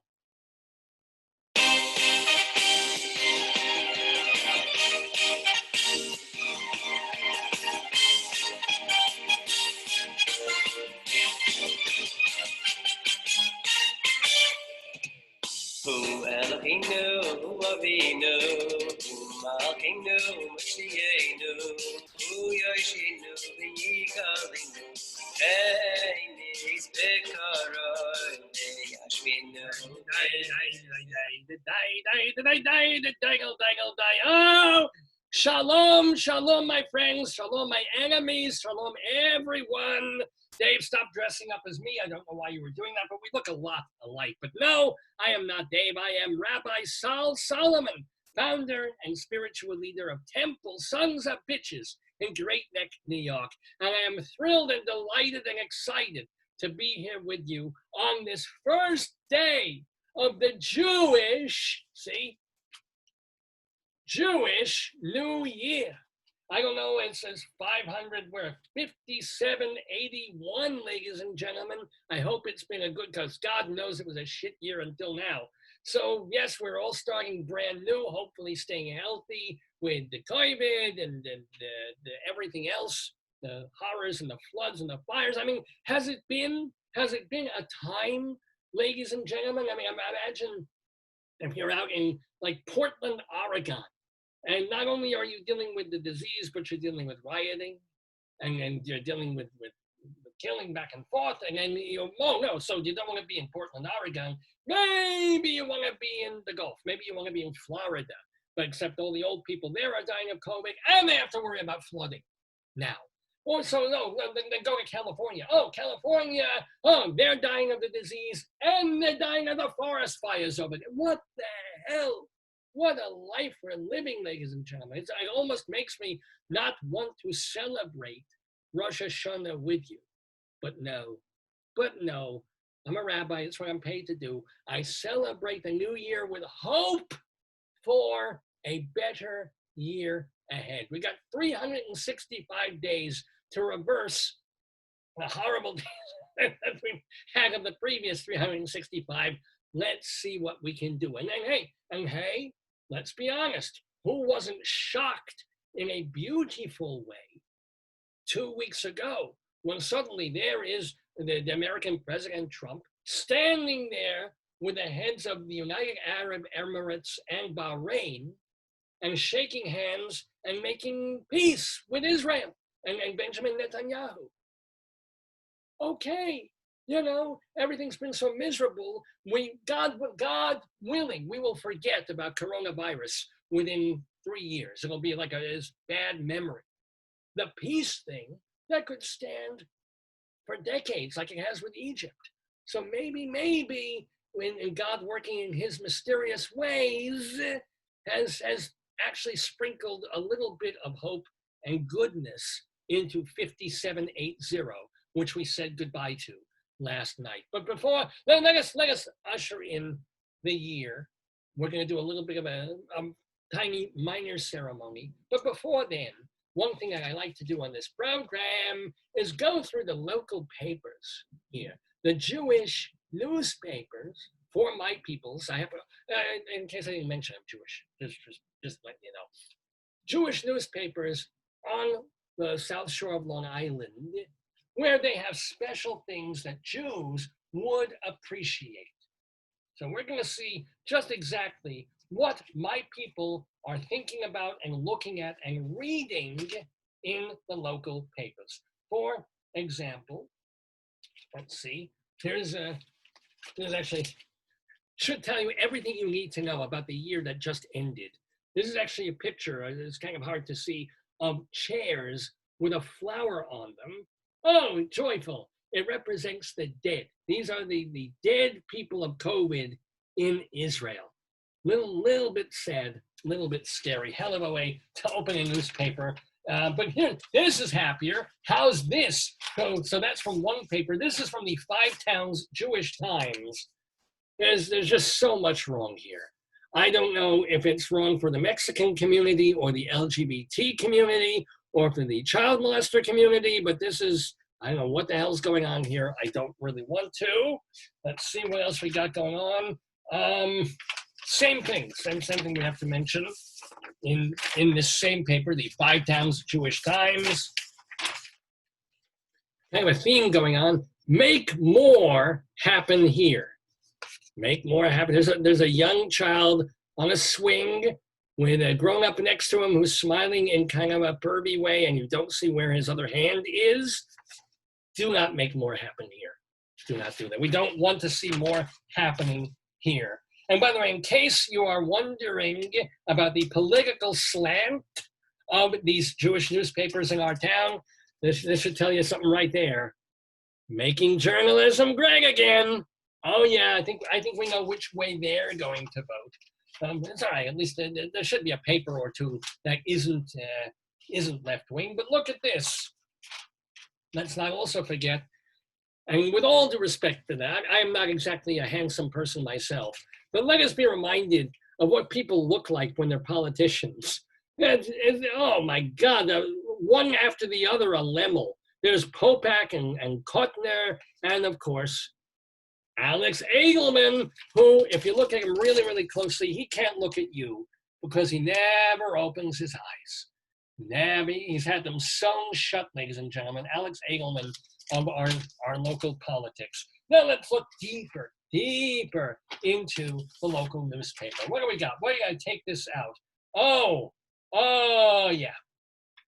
This is a comedian, a Jewish comedian, and his puppets, my friends. It's just, I don't know even what I can say about this. What is the weirdest part of it? Is it that he has a senile old man as a puppet? Is it that he has a fake Jerry Mahoney doll as a puppet? Or is it weird that there's a cactus behind him and this guy is on Long Island? I don't know. I really don't want to know. Do I want to read about it? No, I don't even want to read about this. No. Okay, just we're rolling through. Some of these things I'm glad I saved for you. Some of them not so much. What else do we have to share in the newspaper today? Let's see. Why did I save this? Oh, that's right. I missed the headline on that previous thing. Getting the last word, the cutting edge comedy of ventriloquist Chuck Field. There is nothing remotely in any sort of a way cutting edge about this, unless you sit through it and you've got the edge of a knife near your wrists. Then I understand. Then it's certainly cutting edge comedy, my friends. All right, moving forward, moving on. Oh, look, here's an advertisement, and it is time, ladies and gentlemen. Oh, behold. I'll show you the imagery first. Look at that. Look at that. Yes, it's almost Sukkot time in just a couple of weeks. So the guy in the car who's got his little lulavs in the window, he's saying, look what I brought you, Avi. My Leiter's Sukkah. Leiter is the name of the Sukkah maker, but I know you know that, which I've used for the past 29 years. It's still in perfect condition. I'd be so happy for your family to enjoy it for the next 30 years. So yes, you want to be in someone's old sukkah with all the COVID germs on it. But no, Avi says, oh, thank you, Shvei. What the hell's the name? Shvef? Shves. I can't read the goddamn name, but the thing is, hold on. I gotta fix my glasses. I'm wearing my glasses. I should use them. Hold on. Let me get them properly cleaned. There we go. This will be so much better. I'll do the other eye. Hold it. Be patient, will you? All right. This has to come through here, and now it's stuck. God damn it. There we go. All right. So Shvef says, thank you, Shvef.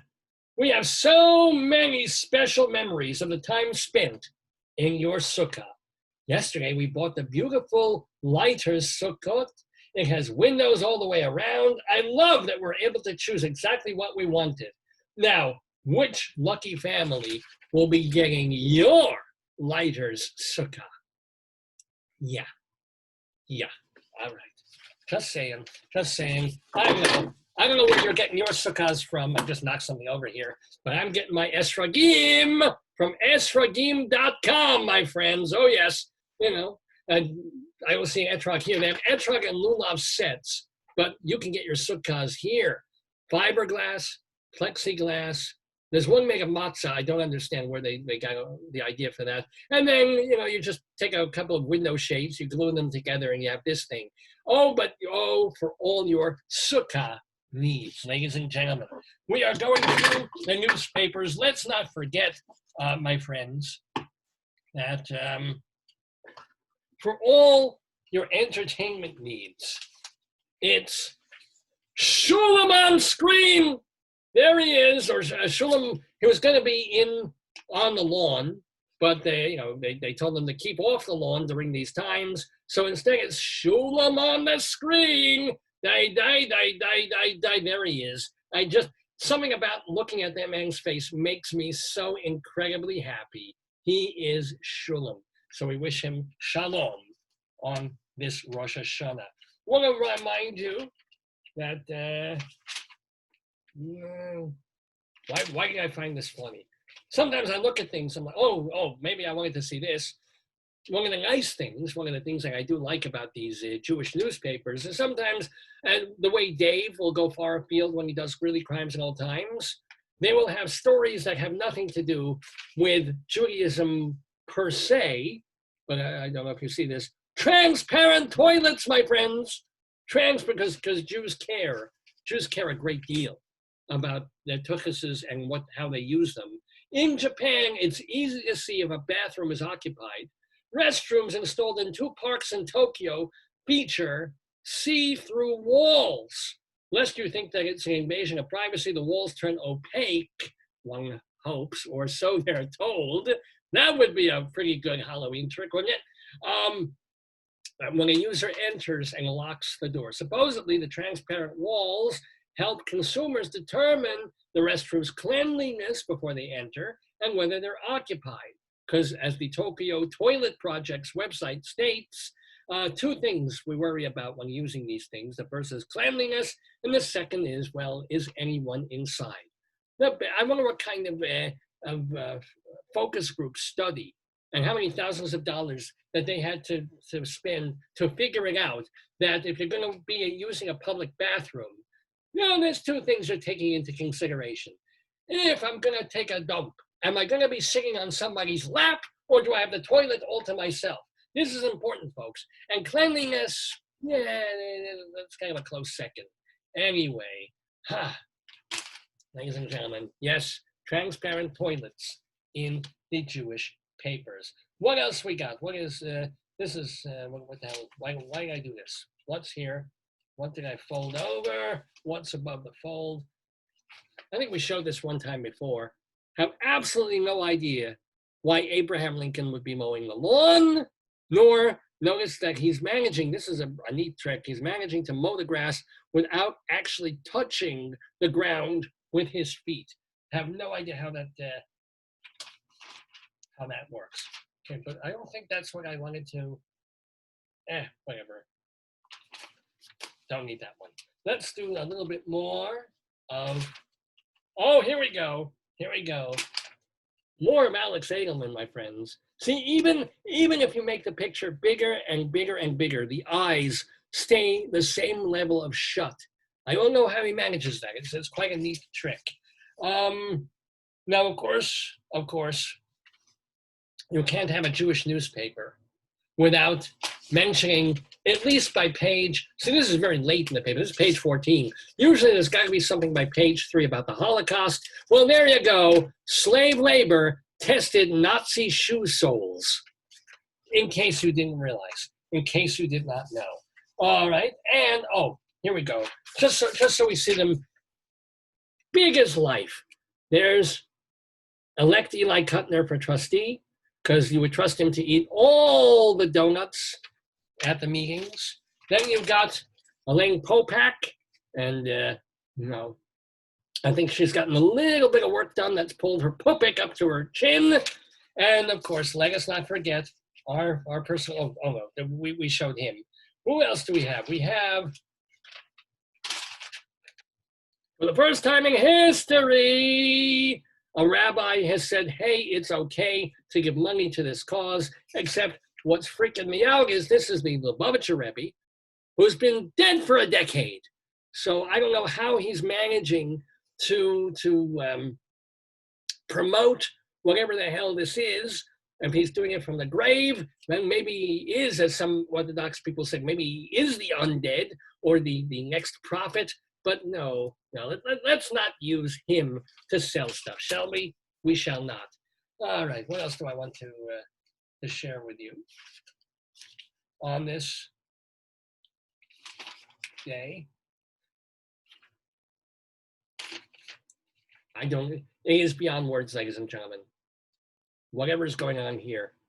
Deep into every sugya, in the middle of the dance floor, he's my Rebbe. What? Okay, parse this out for me. I don't know, sugya, okay, the lessons fine, this is great. In the middle of the dance floor, how? If you're dancing with a nice Jewish girl, he should not be there. If you're trying to cop a feel, if you're taking around the floor in a tango or a cha-cha or a Jewish cha-cha, which is a chachka, you don't want this face appearing and telling you to stand 3 feet apart. I'm sorry, I'm a Rebbe.org. He is your Rebbe, but there are certain things and places that you're doing. You do not want him in your mind or near you. I'm sorry. That's just my thinking. I want to remind you that while certain communities have drive-by shootings, the Jewish community, God bless them, they have a drive-by event. Ooh, it's an event where you can get delicious food. You get this guy who is Joey Newcomb, the renowned entertainer. You also get a Peloton bike that you can win in a raffle. And of course, there he is. It's Shulam. Yes. Shulam. Ladies and gentlemen, and a little bit more, ladies and gentlemen. Enough of the Alex Edelman. We got him. We got all this stuff. Yeah. We got that. Almost done here. Is there something else? Oh! I'll save that one for last. That's just magnificent. I want to let you know, by the way, hey, it's still just couple of weeks till Sukkot, And Lighters is in there pitching with a new ad every week. Here's another one. Here, everything is going wrong in this picture. Why is this little old Jewish rabbi, as opposed to the little old Catholic rabbi, why is he standing there holding a feather and beckoning a small child into this private enclosure? Nothing good can come of this. The rabbi says, "Come, Yankele, let's begin Bedikat Chometz," which is kind of comical because, of course, Bedikat Chometz and the feather thing is from a whole different holiday, Passover, that happens in March or April or May, depending on the Hebrew calendar moons. So, this is not a Rebbe. This is actually Zayda. This is the grandpa. And that's even worse. Grandpa is beckoning him, "Come, little child, I have a feather." And the little child is rightfully suspicious, rightfully worried about what can happen. And he says, "But Zayda, why in the sukkah?" And Zayda says, "What do you mean? I use my lighter sukkah all year round. The sukkah is strong and good to use every day of the year. During the freezing cold and scorching heat, it's a machaya." Which I don't, why would you, the whole point is that Sukkot is a week that you make special. You're in this place that you're not in the whole rest of the year. Eating matzah and charoset would not be special if you had matzah and charoset every day. Fasting would not be something you do every single day unless you're an Ethiopian and can't help it. No, but so why on earth would you spend whole days and weeks of the year in a sukkah when it wasn't this particular holiday? It makes my payas stand on end when I see something like this. All right, then what else did I want to share with you? This is kind of nice. This is very sweet. Jews love to be helpful. No Jew should ever pay to have someone else daven for them. David's wife Joyce is coming into the room there and complaining that I'm yelling. I'm sorry. Sorry about the yelling and the screaming. I'm sorry, whoever's on the phone. No Jew should ever have to pay for someone else to daven for them. This is not me, whoever took the sack. I will daven neder for you, or neder daven, which means without a fee, which is an amazing thing for a Jew to do. I will bli neder daven for you every day of Aseres Yemei Teshuvah, the special high holy days that we're talking about. Send your Hebrew name and your mother's and the particular request you need. Do you need help? Is it shidduch for a wedding? Parnasah? No charge to daven at gmail.com. Put this on your mailing list, folks. No charge to daven at gmail.com. Free tefillah. How nice, how lovely that is. I would like to, if I could pay, have this man go to my day job and work for me.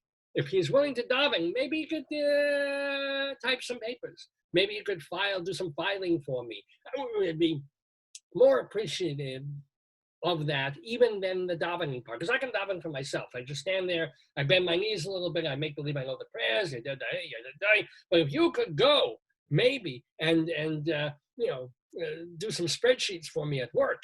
Thank you for that. Anyway, we have a little bit more to do here on this Shabbos morning, this first day of Rosh Hashanah. This is the final page I want to show you from the newspaper. Ladies and gentlemen, in case you didn't know, in case you weren't sure when you're reading this paper, this is a blank page. Just, leaving it blank, there would be confusion. It's like, was there a mistake? Oh God, am I going blind?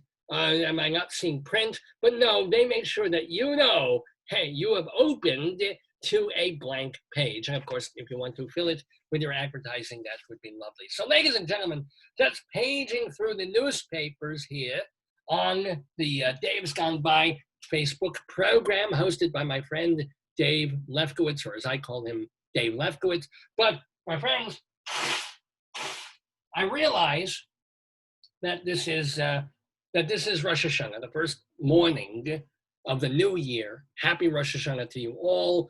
Let's do just a little bit of a ritual to usher in this fine holiday. Now, as I was saying, last year was so overall cruddy and crappy and awful, since March anyway, or whatever the Jewish month was that was in March, that I feel a little weird doing the usual ceremony for the new year. I mean, think about it. A year ago, we went to friends' houses, we had the dinner, we did the apple and the honey and the this and the that, and then with the hopes that we'd be written and it'd be a great year, and wished each other next year. And what did we get? We got the year that we got. So I'm going to reverse it a little. I'm not going to go with the apple and the honey and the thing. Let's do the equivalent to change things up a little bit, ladies and gentlemen. So for this Pesach, we're going to take not an apple, but a road apple, a potato. We take a potato, and instead of dipping it in honey, because honey is really expensive and I really don't like the taste, we're going to put a sweetener on the potato, organic agave blue nectar that we will put on this potato in honor of hopefully a very different new year. If we change up the ritual, maybe God will change up the year. So ladies and gentlemen, we're just going to do,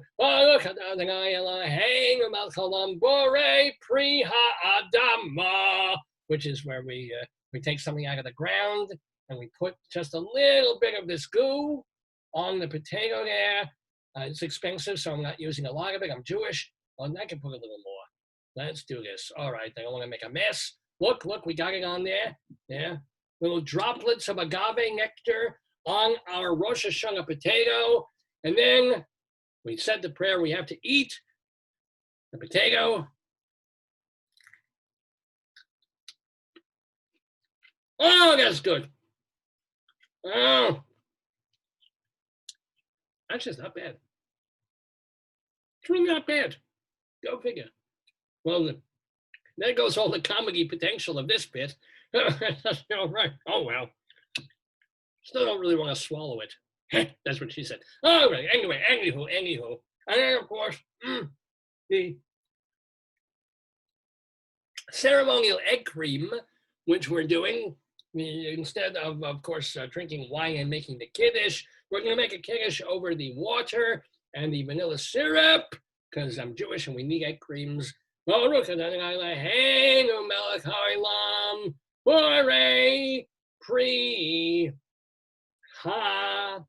Something, wherever this came from the Fox's Ubet Corporation, L'chaim.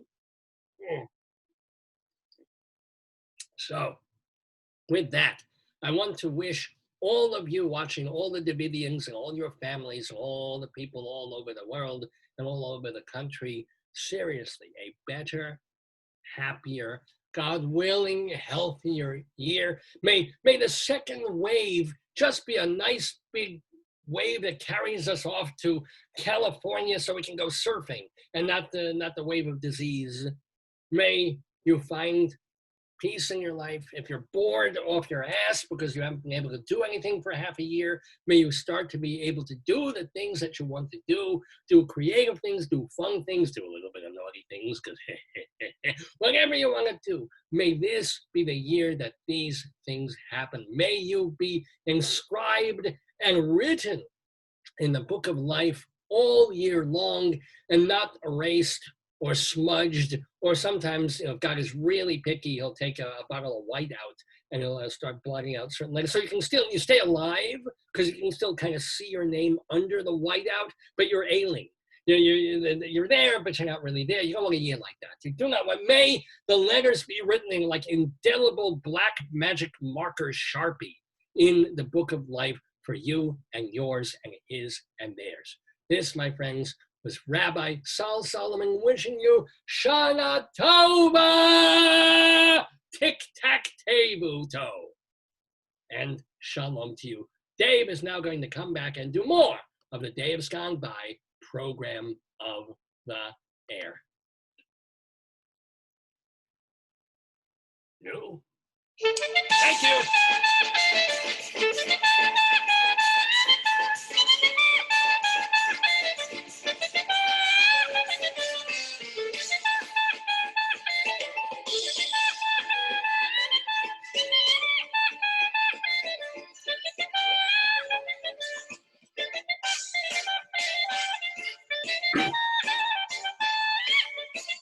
Wow. The ceremonial dipping of the potato, ladies and gentlemen. That's exciting.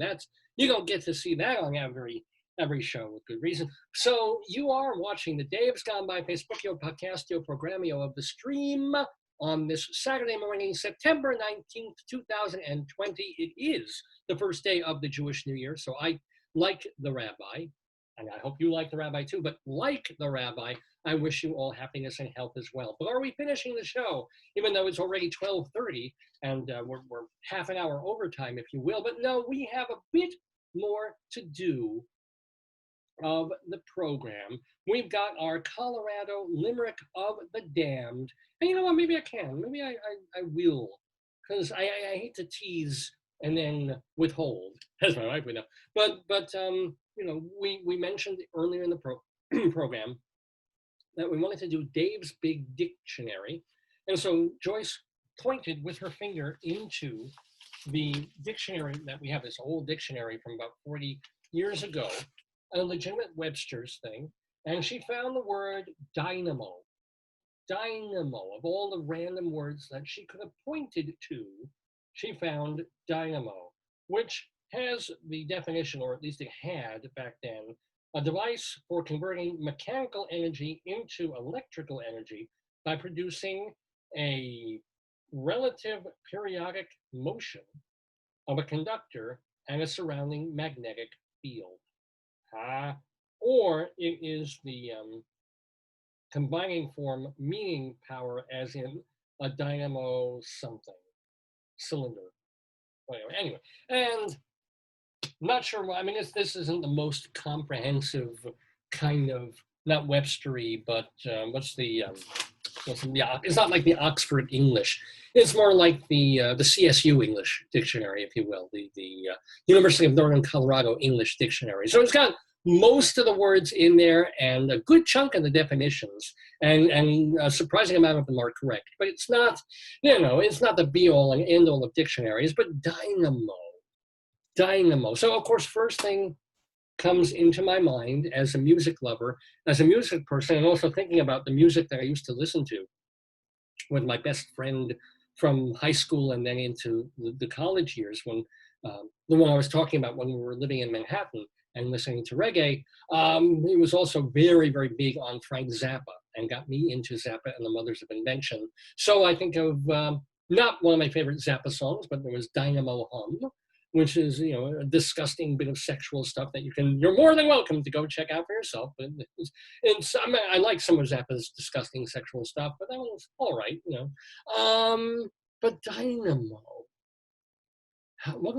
what else does that word call to mind? Now that we're doing Dave's Big Dictionary.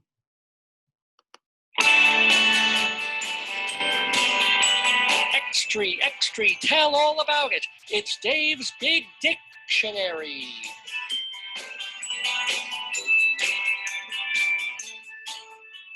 The word, oddly enough, came into my head totally unrelated to Joyce finding it at random in the dictionary, but the word came into my head just a few days ago, and I think it was because I was remembering Woody Allen talking about, in a jokey sort of a way, sexual prowess, or being introduced on some level with having that prowess, and being introduced as having or being a sexual dynamo.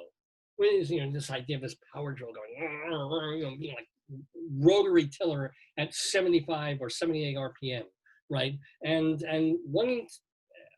as I am with a lot of things, feeling like, damn him for thinking of that, because that would have been a great way to have myself introduced if I was going on stage and having an announcer announce me in, if I was doing, you know, Dave's Gone By Live, an idea that I was toying with before the whole COVID thing started, or Rabbi Sol has thought about having that be as part of his bio, you know, a scholar and a teacher and a spiritual leader and sexual dynamo. You know, it's so perfectly phrased. And this idea of this drill just deep into the earth and just spinning wildly, kind of like that. And I never got to use it because it would be stolen on some level from Woody Allen. I'm just not sure from what context, whether it was, I think it was from his stand-up years as opposed to one of his movies.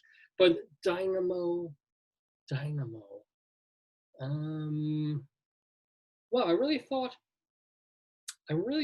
more things would come to mind about this word. I'm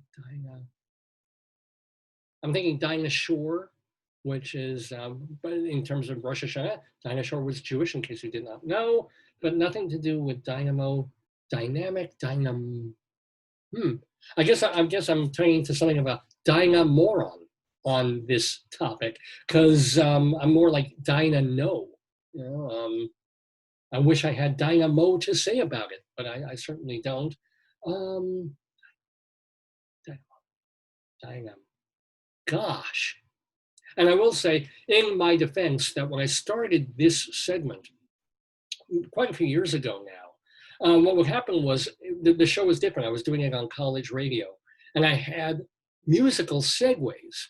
So in the beginning of the show, Joyce would choose the word from the dictionary, and then I'd have about an hour and a half to think about it, you know, I mean, in bits and pieces, because I would play 15, 20 minutes of music at a time.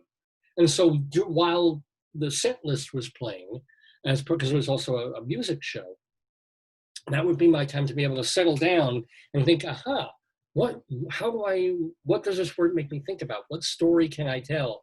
What anecdote? And I had time to kind of make notes and think about that. But now, unfortunately, you know, the whole show, I'm kind of just here doing my due.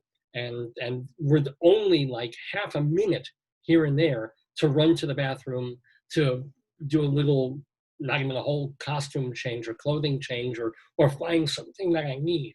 So unfortunately, I am sort of the opposite of a dynamo when it comes to talking about this particular word. I don't know if I've ever, though, been like a dynamo. If in other words, I get into things, especially if I'm working on something creative or I'm on stage, and then my favorite place in the world to be, or in front of this camera, in front of this microphone, my second favorite place in the world, and working towards that and doing a project and caring about it a lot. But I don't think I've ever been this kind of thing, even though I tend to be an energetic person and a nervous person. If I've ever been like a dynamo, like one of those people just comes in, slam, bang, boom, bang, boom, you know, finish the thing, do this, you know, take this potato away, and wash this glass, and let's get this going, and then like one of those real type A personality people. And I don't know if that's been a good thing or if it's held me back on some level. If it's the dynamos, those people that just come in for better and worse and take over and really take charge and get things going, and not just for one meeting or a few minutes, but if they're really sort of this like absolute Action Jackson kind of person, where you rely on that energy, you rely on that sense of, this is going to get done because I'm telling you how it's going to get done, and this is the Harold Hill sort of personality, man, that can whip a bunch of kids into a marching band, even though, of course, that's fictional. I don't know. I wish sometimes, especially as I get older, I don't feel remotely all of my 56 years. But I'm 56 years old. I'm not 26 years old anymore, or 46. So this idea of, start a project that's really, really exciting to me and follow it through, and write a new play and get it, well, nobody's getting it produced anywhere right now, but do this, because even though there won't be necessarily any money in it, you'll probably lose money in it. You'll probably kill yourself trying to do this. And when you're in your 20s, right, you kill yourself trying to do stuff. If you're an artist, you're at NYU in film school running around with these little cameras from the 1950s, making your movies, trying to be famous, trying to stay up all hours and do this. And I was never one of those people I wanted to stay up past midnight working on something like that. I wanted to just, I believe in 6, 7, 8 hours of sleep, even back then when I shouldn't have. And when I was never out partying late, but I could have been doing more script writing. It was kind of that Andy Warhol thing that Lou Reed wrote about, of work. It's about the work. So you wrote 10 songs last week, you should have written 15. Be the dynamo. And I certainly sometimes wish that I had that back in my teens and 20s. I had a little bit of it, but not enough. And now I don't see it necessarily. I go along, I try and do some creative stuff. I love doing this show, but there isn't the sense of jumping for something new, of leaping into a hobby or a project or an idea even, and embracing it so all-encompassingly that I become a dynamo for whatever it is that I'm working on. I just drill right to the heart of it, right to Middle Earth on whatever it is.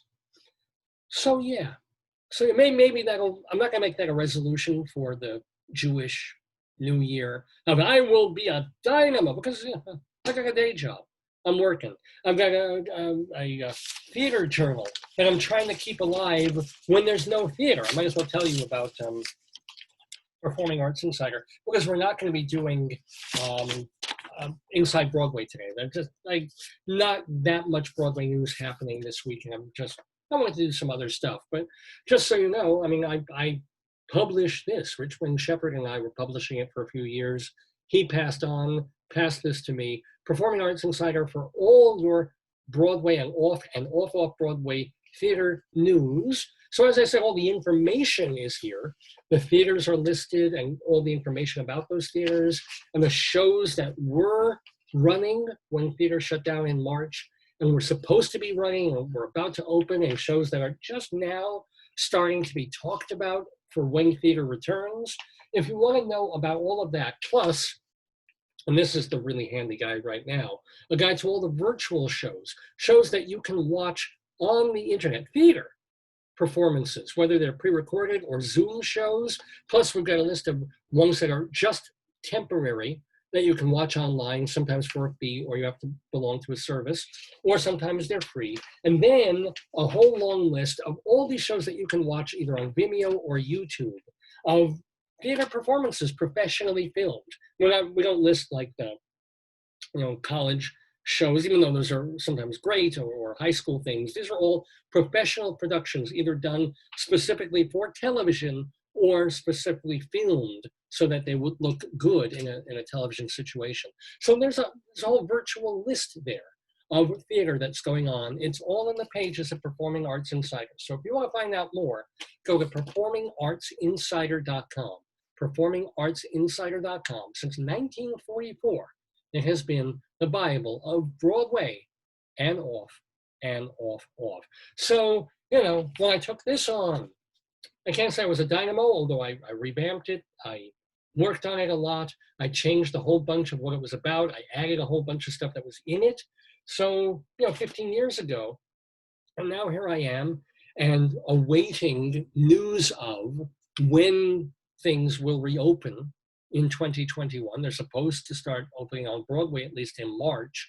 That is extremely unlikely at this point. I think people are waiting either for a vaccine or better protocols to get folks into, slam them into these theaters that were built in 1914.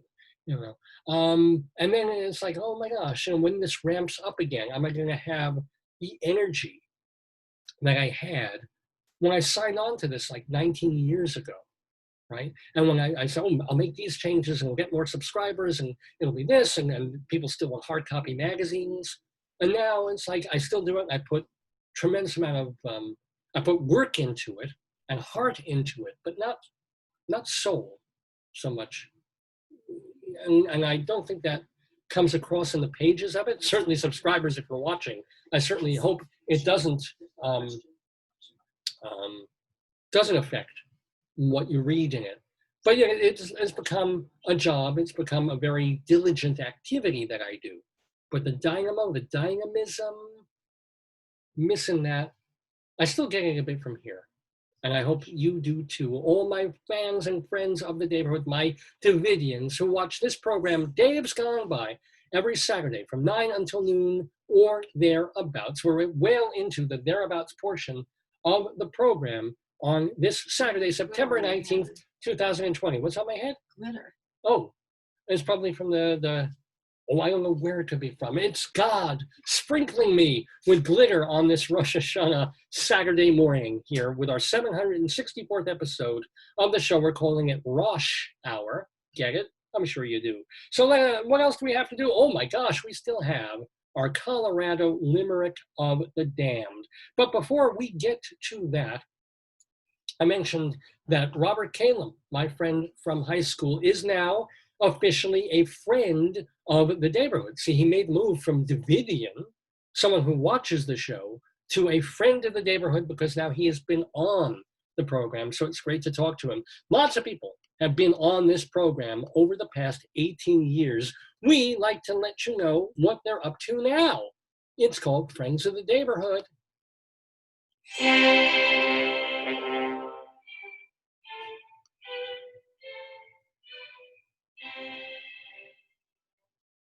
So yes, what are the Friends of the Daverhood up to since they've been on this program? Just have a couple of people to mention. For example, you know that week after week after week, bless his heart, Jorma Kaukonen, the musician, the guitarist, a former member of Jefferson Airplane, and not to mention current member of Hot Tuna and Acoustic Hot Tuna, he's been doing these concerts, sort of like yard concerts at his ranch. It's called the Fur Peace Ranch, where he gives music lessons at in other times of this century, he was doing that. And now they'll give concerts. So every week he's been doing either a solo acoustic concert from there, or sometimes he's had members of Hot Tuna joining him on the ranch to give the concert online. Well, he's taking a couple of weeks off, but during that time, he's using his YouTube channel to show some older Hot Tuna concerts going back about 8 or 9 years. So you're going to want to check out Jorma Kaukonen's YouTube channel for those concerts. You can watch them streaming on YouTube. Also, want to let you know that Abingdon Theater has this campaign called Number One Will. I'm trying to raise money, as all these theater companies are, for the Abingdon Theater. And it's all about short videos, some by all these different artists who've worked with the Abingdon over the years, including our friend James Lacine. So you're going to want to watch his video and many others on Abingdon Theater's site. And I think it's actually not, it's not number one, it's hashtag I will. Hashtag I will. That's their campaign to raise awareness and money. Christine Lavin, she has a new album. It's called On My Way to Hooterville. I believe it's already available, or it may just be a week or two away. On My Way to Hooterville. Go to Christine Lavin's website to find out about that. A marvelous singer-songwriter and one of our favorite friends in the Daverhood ever. I want to let you know and say, oh, happy 75th birthday, David Bromberg, the fiddler and violinist and guitar maker. David Bromberg is 75 years old, and to celebrate that, he is streaming a live concert tomorrow. The website is ardenconcerts.com, A-R-D-E-N, ardenconcerts.com. So he's going to have a lot of guest people playing along with the kind of folk and country music that he does. David Bromberg. Most happy birthday to him tomorrow. Happening on Monday, the 21st, Works in Process at the Guggenheim features Dick Hyman. He's, speaking of someone who's getting up there in years, he was on the show a year or two ago, and you can watch on several different places, YouTube and Facebook, Works in Process at the Guggenheim, featuring pianist and musician Dick Hyman. And speaking of things, all things creative and musical, but danceical as well, Bill T. Jones, the celebrated choreographer, on September 23rd, he's been doing these performances for the Metropolitan Museum of Art. So if you go to the Met YouTube channel, just the Met, find their YouTube channel, you can see the one that he did a week or two ago. I swear to you. And I did skim through it because it's 4.5 hours long, but it's a sort of an experiential dance piece of a woman sweeping the floor. And there's dust patterns on the floor, and she's changing the shape of the patterns. And there's other dancers, I guess you'd call them, also hovering on the periphery of this beautiful building, this beautiful room in the Metropolitan Museum of Art. Well, he's doing 2 more of these kinds of things, plus you can watch the old one. They're all at the Met YouTube channel, and to see what Bill T. Jones is up to. Want to let you know that now through the 27th, Isa Goldberg is appearing in one-act plays for 68-cent Crude Theater, and they have a YouTube channel of those. Robert Cuccioli on the 27th, I think that is right before our next broadcast. I think that might be Friday. Let me see. No, it's already a week away. Sorry. Well, anyway, I'll let you know early. Last year, or maybe a year and a half ago, Robert Cuccioli starred in a revival of Caesar and Cleopatra, of George Bernard Shaw, mostly comedy, that they did for the Gingold Theater Group. It was pretty good. It was quite enjoyable. And I'm not a big Bernard Shaw fan. Anyway, they're doing a virtual version of it for a benefit for the Actors Fund, and that will be happening on September 27th. And then it just remains for me to remind you of all the other friends like Dr. Demento, still doing new Dr. Demento shows at drdemento.com. Plus, he's archived hundreds of his older shows going back into the 1970s for a small fee. They're all at drdemento.com. Check out stagebuddy.com, which was founded by our friend Evan Seplow, and Bob Cudmore doing podcasts of upstate New York history at bobcudmore.com. And those, my friends, are the friends of the Daverhood.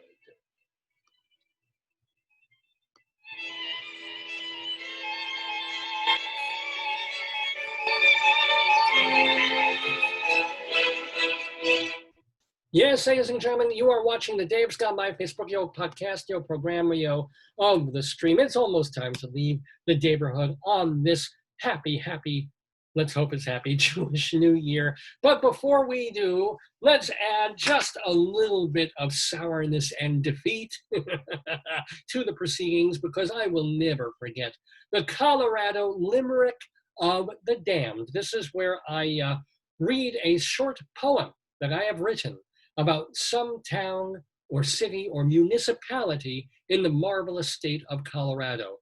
And it being an amusing small poem in limerick form, generally they tend to be rather ribald, shall we say, and a little bit naughty and disgusting. That's why I love them. But you've been warned. It's time to go to Cahone. You're the poetry man.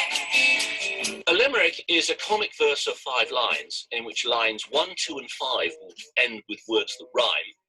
And likewise, verses 3 and 4 also end with words that rhyme. So this is a limerick. Rocky Mountain, Colorado, Colorado, Colorado, Colorado.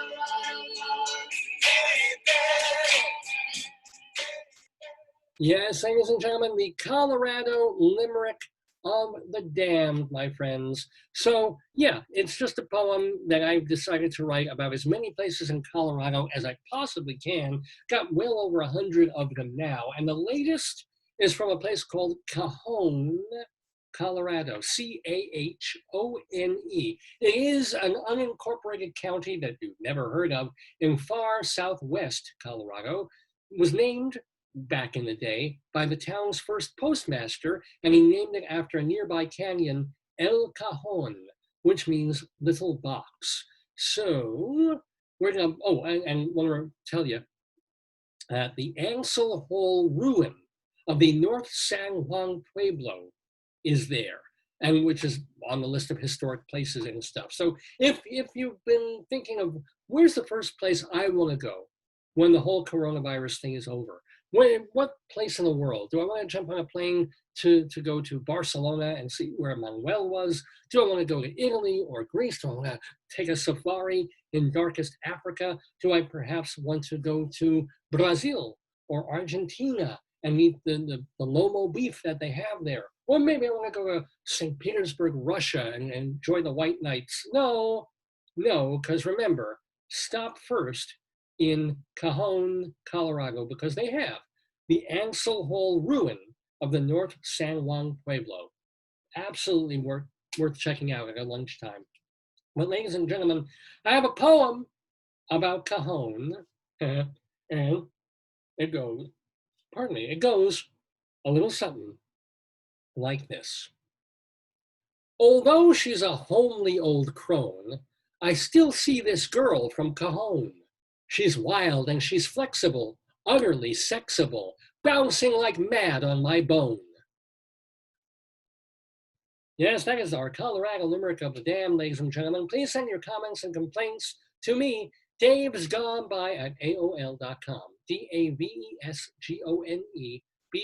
davesgoneby at AOL.com. Or feel free to just reach me on this Facebook page. If you're a Davidian and you've liked and followed us, and you're a friend on the Facebook page, you can certainly message me directly, but even better, leave your comments, leave your opinions and messages right on the site. Dave's Gone By is the name of the Facebook page, Dave's Gone By. Also, of course, check out davesgoneby.com, the website, for all of our archives. There's pictures there, the audio is there, the video is there, the interviews, the sketches, all of it for you to enjoy for free. davesgoneby.com. Please also note that our archives are at archive.org as well. And I think they're individually stored. They don't have a channel, but you can just type in Dave's Gone By and find hundreds and hundreds of our shows there and our interviews too. If you go to castbox.fm, castbox.fm, that is the place where you can listen to every one of our episodes, from the very first one that we did back in October of 2002 to the one we did last week. It's all audio only, so it's treated as a podcast, which makes it very easy for people who just want to upload it and listen rather than watch the show and do that from anywhere. Castbox.fm is an option for you. And then, of course, we have all our stuff, or as much as we can, on YouTube, youtube.com. A lot of the episodes from about, I would say, 4 to 12 years ago. They have some issues because they're either muted in portions because we were playing music back then, and then there are rights issues with, I don't know how YouTube works it, where sometimes you can find some video that was on MTV in 1993, and somebody is allowed to post that, no problem. But if I play 30 seconds of a song, suddenly I get dinged from Facebook, I get dinged from YouTube, where they threaten to mute the whole show, take the show down, or just mute that music. I don't know. I don't know what the whole legal ramifications are. All I know is we've taken out the music and I don't miss it that much. I just kind of miss the breaks.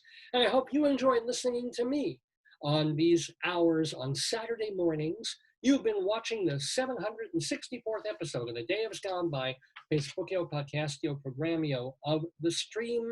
I'm Dave Lefkowitz. I want to thank my darling and wonderful wife, Joyce, for joining us on this special holiday, this Jewish holiday. Potato, of course, Potato dressed to the 9s and to the 12s for the occasion with, of course, his very special Sir Kensington ketchup, because we save the Sir Kensington for the big days, right, Potato?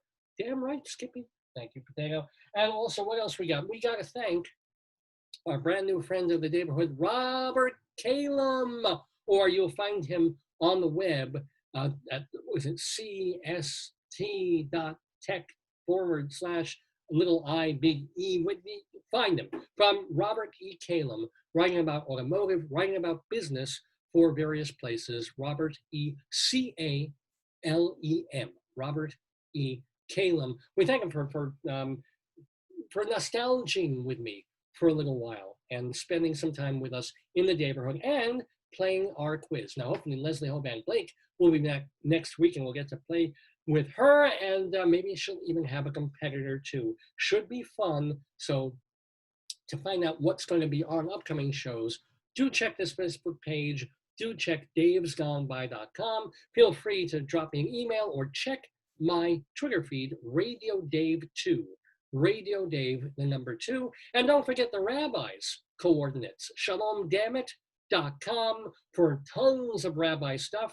Actually, we've got to update that site. It's been a few weeks since we have. But shalomdammit.com, and also the rabbi's Twitter handle at Rabbi Sol Solomon. At Rabbi Sol Solomon. So many ways to keep up with this show. So, yeah, what else does it remain for me to tell you? Oh, very, very cool stuff. We have a couple of guests that are planned, upcoming, where we're pretty settled on, so I'm not going to jinx it by saying this.